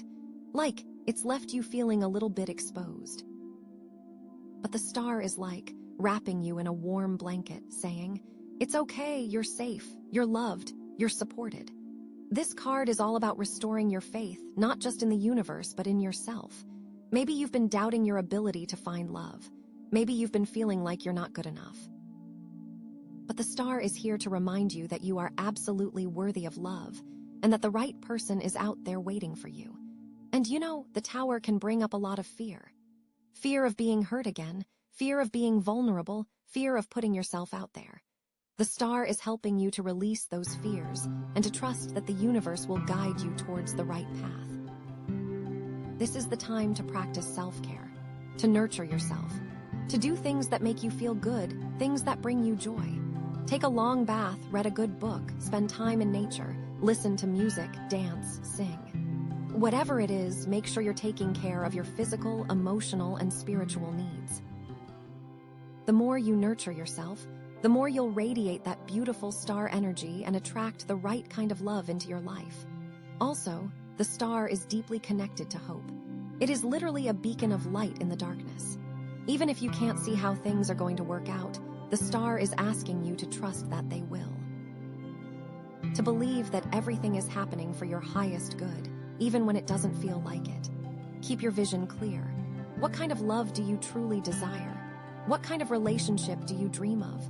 Hold on to that vision and don't let anything or anyone talk you out of it. The universe is listening, and it will conspire to bring you what you desire as long as you believe it's possible. Now remember the magician. With the help of the energy of the star, the work you're doing with the magician gets amplified tenfold. You have all the tools and resources you need to create the love life you desire, and the star is here to help you believe in yourself and your abilities. The magician is all about taking action, about manifesting your desires into reality. The star is about inspiring you to take those actions from a place of hope and faith, knowing that you're supported by the universe. It's about aligning your actions with your intentions and trusting that the universe will meet you halfway. Maybe you've been hesitant to put yourself out there, afraid of rejection or failure. The star is giving you the courage to take that leap of faith, to step outside of your comfort zone, and to pursue your dreams with confidence. The star is here to illuminate your path, to guide you towards the right opportunities and the right people. It's about being open to receiving guidance from the universe, whether it comes in the form of intuition, synchronicities, or signs from the universe. Pay attention to the messages you're receiving. Trust your gut feelings. The universe is trying to communicate with you, and it will lead you towards your highest good. And don't be afraid to ask for help. The star is also about community, about connecting with others who share your values and your vision. Surround yourself with people who support you, who believe in you, and who inspire you to be your best self. Remember all of those limitations that the devil showed you. The star is the antidote to those limitations. The devil was about feeling trapped, about being bound by fear and negative beliefs. The star is about breaking free from those chains and embracing your true potential. It's about recognizing that you are a divine being, a child of the universe, and that you are capable of anything you set your mind to. The star is about releasing any self-doubt or limiting beliefs that are holding you back from experiencing the love you deserve. It's about embracing your worthiness, knowing that you are inherently lovable, just as you are. This is about cultivating self-love, self-acceptance, and self-compassion. Treat yourself with kindness and respect. Forgive yourself for your past mistakes. Celebrate your strengths and accept your imperfections. When you love yourself unconditionally, you radiate a magnetic energy that attracts the right kind of love into your life. So, how do you integrate all of this star energy into your life, starting right now? Start by creating a vision board, a visual representation of the love life you desire. Include images, words, and symbols that inspire you and that remind you of your worthiness. Look at your vision board every day and visualize yourself living the life of your dreams. Write in a gratitude journal, focusing on all the things you're grateful for in your life, especially in the area of love. Even if you don't have a romantic partner right now, there are still many things to be grateful for, such as your friends, your family, your health, your passions, and your own self-love. The more you focus on gratitude, the more you'll attract positive energy into your life. And also, spend time in nature. Connect with the beauty and tranquility of the natural world. Nature is a powerful healer, and it can help you to reconnect with your inner self and to find peace and serenity. Gaze at the stars. Allow yourself to be awestruck by the vastness and wonder of the universe. Remember that you are a part of something bigger than yourself and that you are connected to all things. The universe is conspiring to bring you the love you desire. Have faith, trust the process, and open your heart to receive.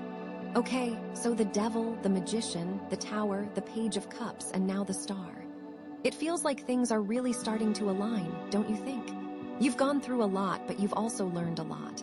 You're stronger, wiser, and more resilient than ever before. And with the transformative energy of the Rhodonite dragon, I feel like you're on the verge of something truly magical. The star is like the calm after the storm, the rainbow after the rain. It's a promise of hope, healing, and new beginnings. This is your time to shine, to radiate your beautiful light to the world, and to attract the love you deserve. So, are you ready to see what the final cards have in store for you? Because honestly, I have a feeling it's going to be incredible. What do you think is coming next? Okay, so after all that healing, that hope, that faith from the star, seriously, what a relief, right? Like the universe just keeps sending you these little blessings. We get. The sun, oh my gosh, can you feel that? It's like pure joy and abundance just radiating out of this card. I'm so excited for you. The sun, it's like the ultimate yes card, you know. It's pure positivity, pure happiness, pure success. It's about feeling good, about feeling confident, about feeling like everything is just falling into place. The sun is like that warm feeling on your skin on a perfect summer day, that feeling of pure bliss and contentment.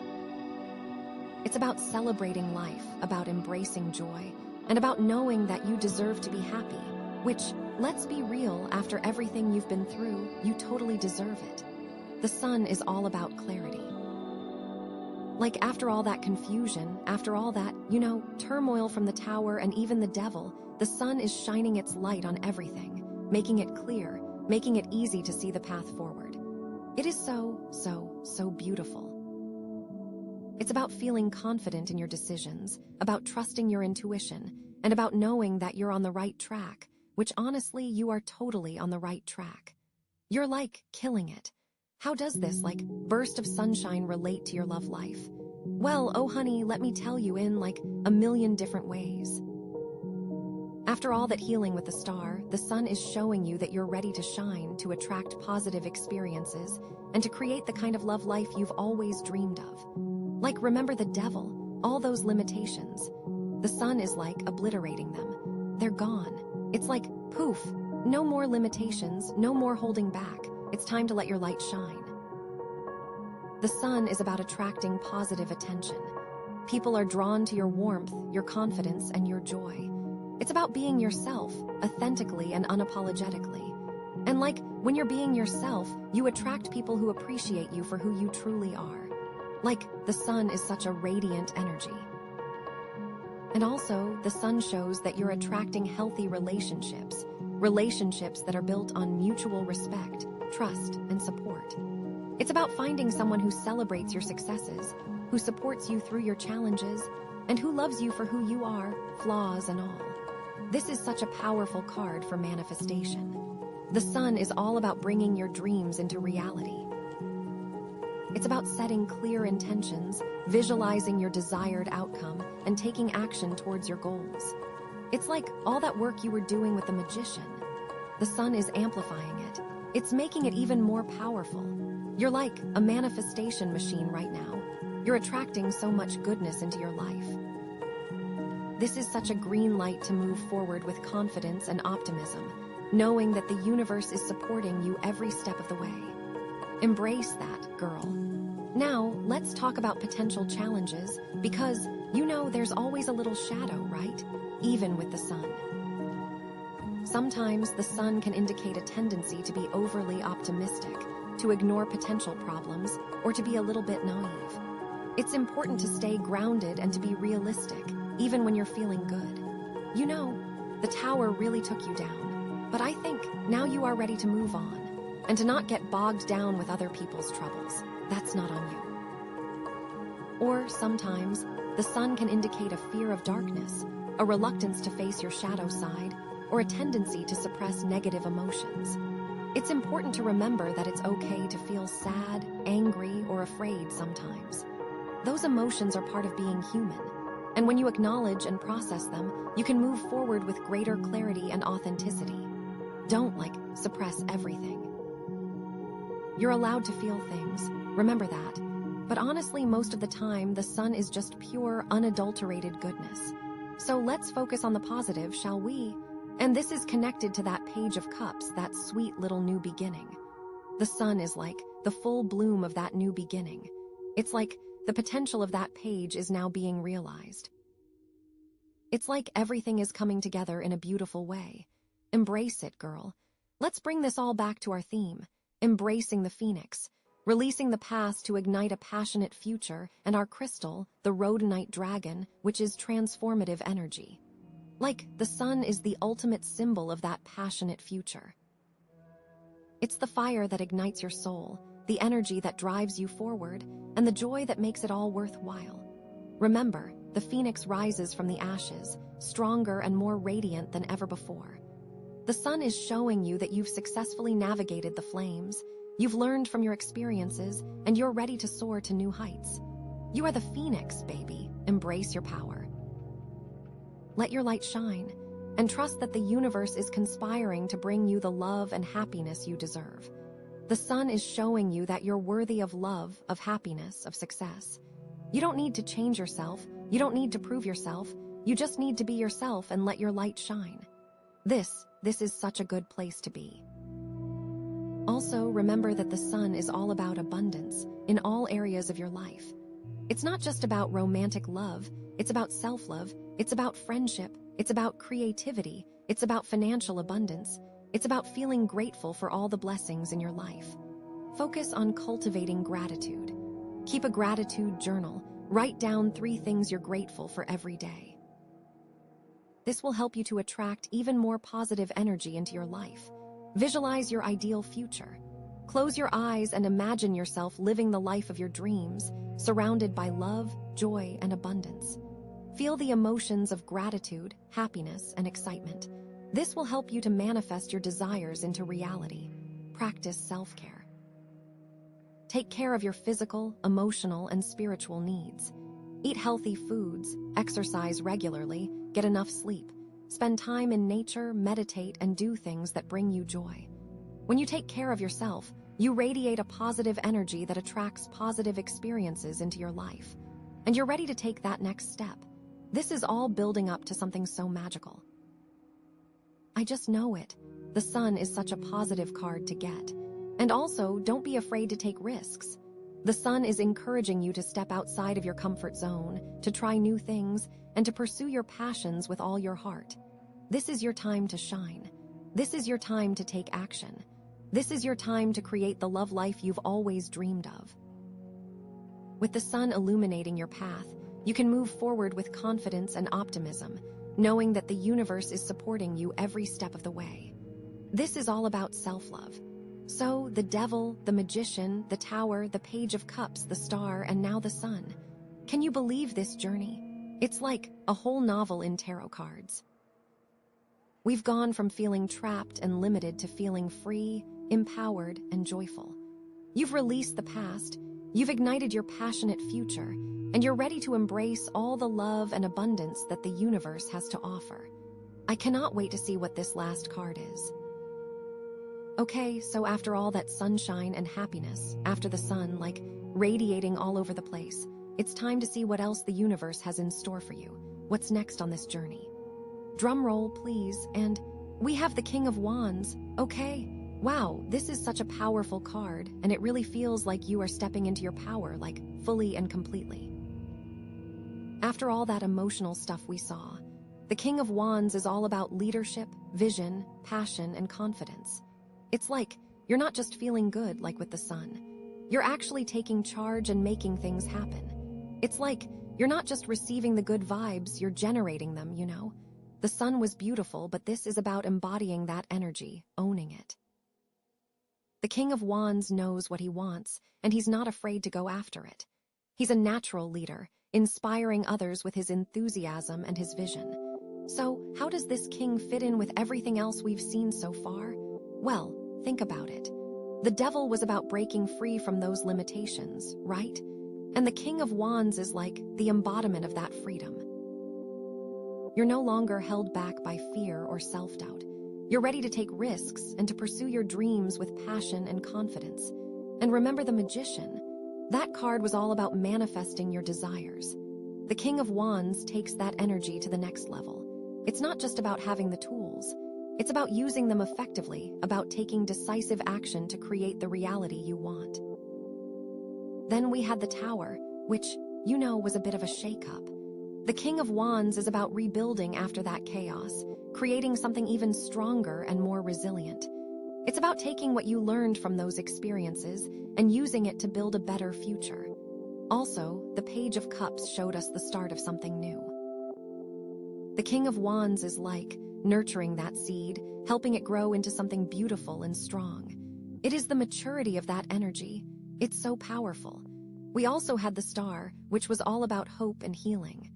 The King of Wands is about taking that hope and turning it into action. It's about believing in yourself and your abilities, and about using your gifts to make a positive impact on the world. And of course, the Sun was all about joy and abundance. The King of Wands is about sharing that joy with others, about inspiring them to live their best lives.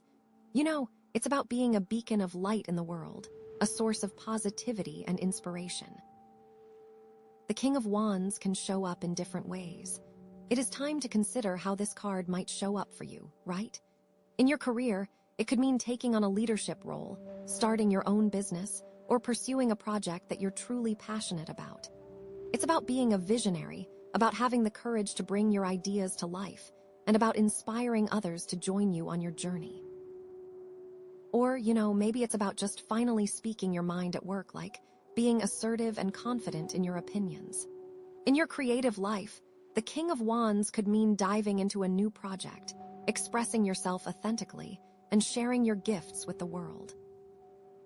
It's about embracing your creativity, about letting your imagination run wild, and about using your art to inspire and uplift others. Think of finally writing that book, painting that picture, starting that band. And in your personal life, the King of Wands is all about taking charge of your own happiness, setting healthy boundaries, and creating relationships that are based on mutual respect and support. It's about being a leader in your own life, about making choices that align with your values, and about inspiring others to do the same. And it's really about that personal power that you hold. Like maybe it's about finally cutting ties with toxic people, or maybe it's about finally saying yes to yourself and prioritizing your own needs. But of course, there are always potential challenges, even with such a positive card. The King of Wands can sometimes be a little overbearing, a little impatient, or a little too focused on being right. It's important to remember to listen to others, to be open to different perspectives, and to be willing to compromise. Think about that devil energy. Are any of those old patterns starting to creep back in? Are you being too controlling, too demanding, or too quick to judge? It's important to stay grounded, to stay humble, and to remember that you're not always right. And to just listen to other people and be patient. Now, how does all of this tie in with our Rhodonite dragon, our crystal of transformation? Well, the Rhodonite dragon is all about integrating your shadow side, about embracing your imperfections, and about transforming your pain into power.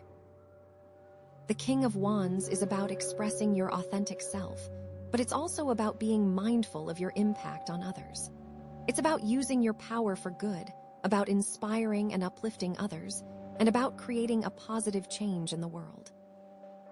So, it's really important to take time to reflect, to meditate, and to connect with your inner self, to make sure you're using this King of Wands energy in a way that is aligned with your highest good.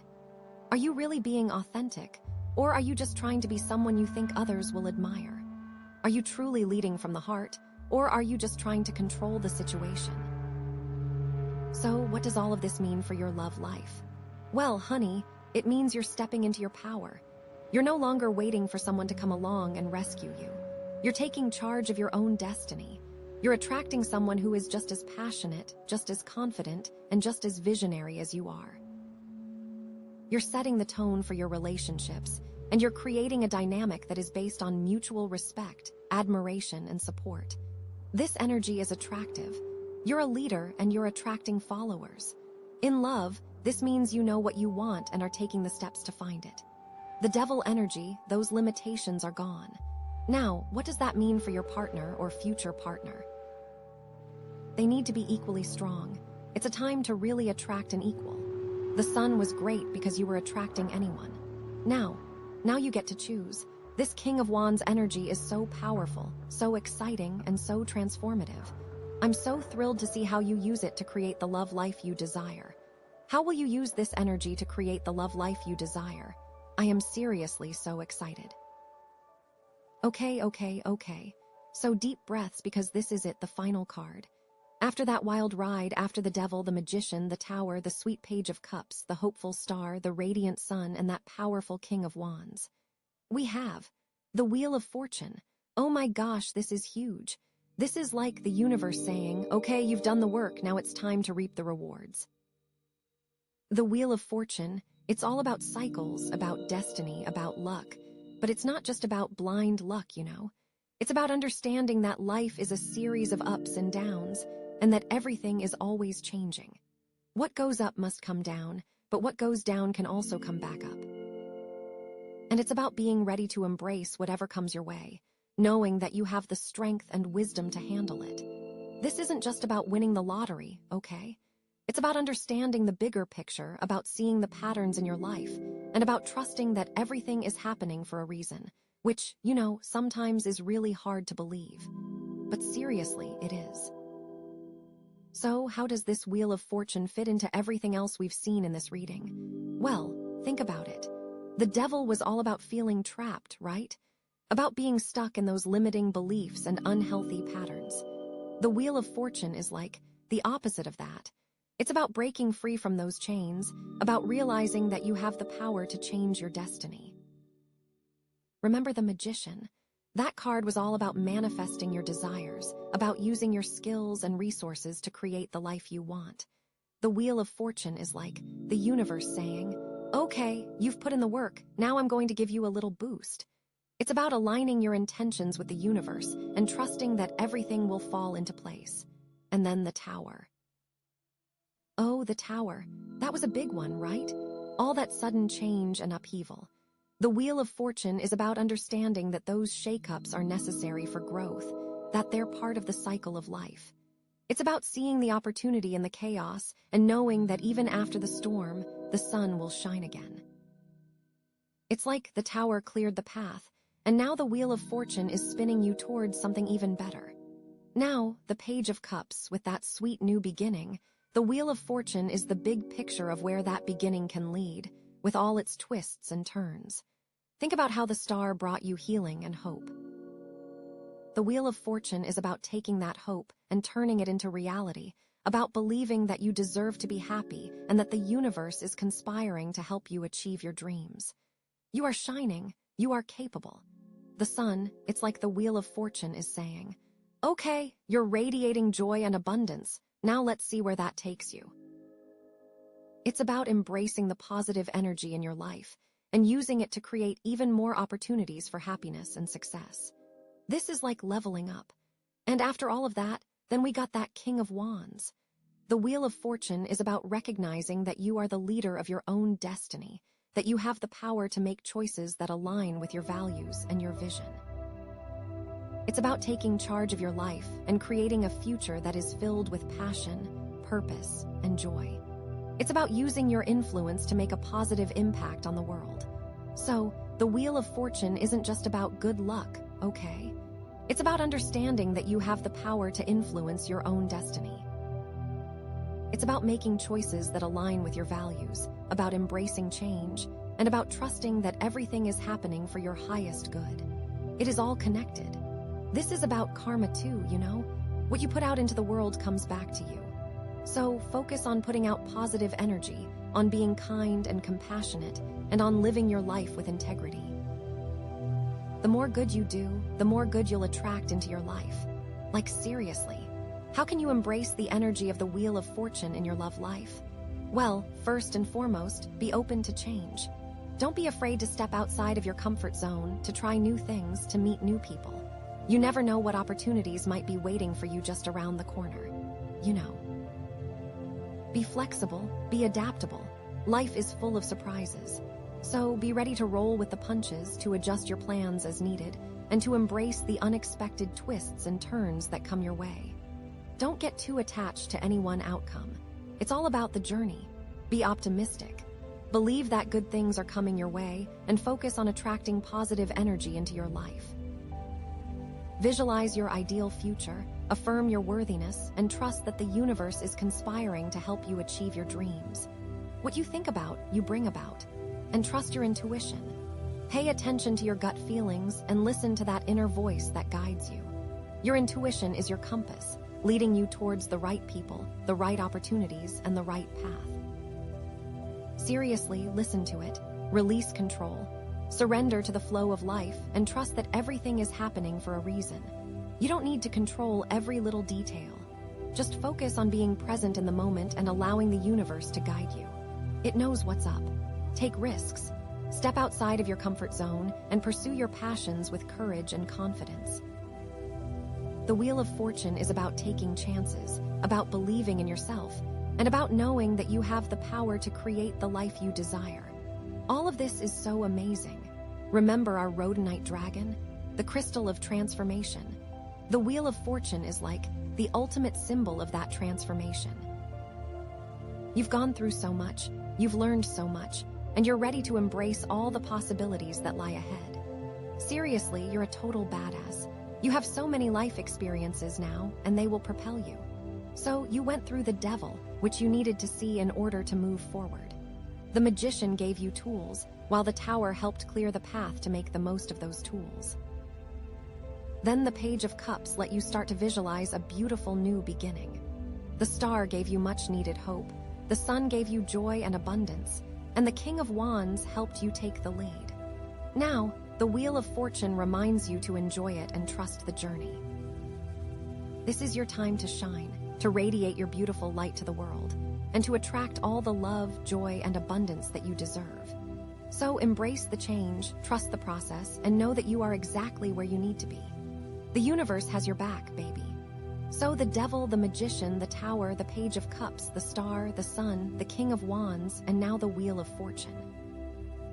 What a journey. It's like you've gone from feeling lost and confused to feeling empowered and inspired. You've released the past, you've embraced the present, and you're ready to create a future that is filled with love, joy, and abundance. I feel like you're ready to receive anything. I'm so incredibly excited for you. This is just so incredibly exciting. So I am sending you so much love and light. I'm so grateful to have been a part of your journey. And I know that you are going to create an amazing life for yourself. Just remember to stay true to yourself, to trust your intuition, and to embrace all the changes that come your way. You've got this. You are capable of anything. So go out there and make it happen. And seriously, thank you for letting me read for you. I am so honored to be a part of your journey. I hope this reading has brought you clarity, guidance, and inspiration. Remember to subscribe and hit that notification bell so you can be notified when I upload new videos. And please like this video and leave a comment down below. I love hearing from you. And until next time, sending you so much love, light, and positive energy.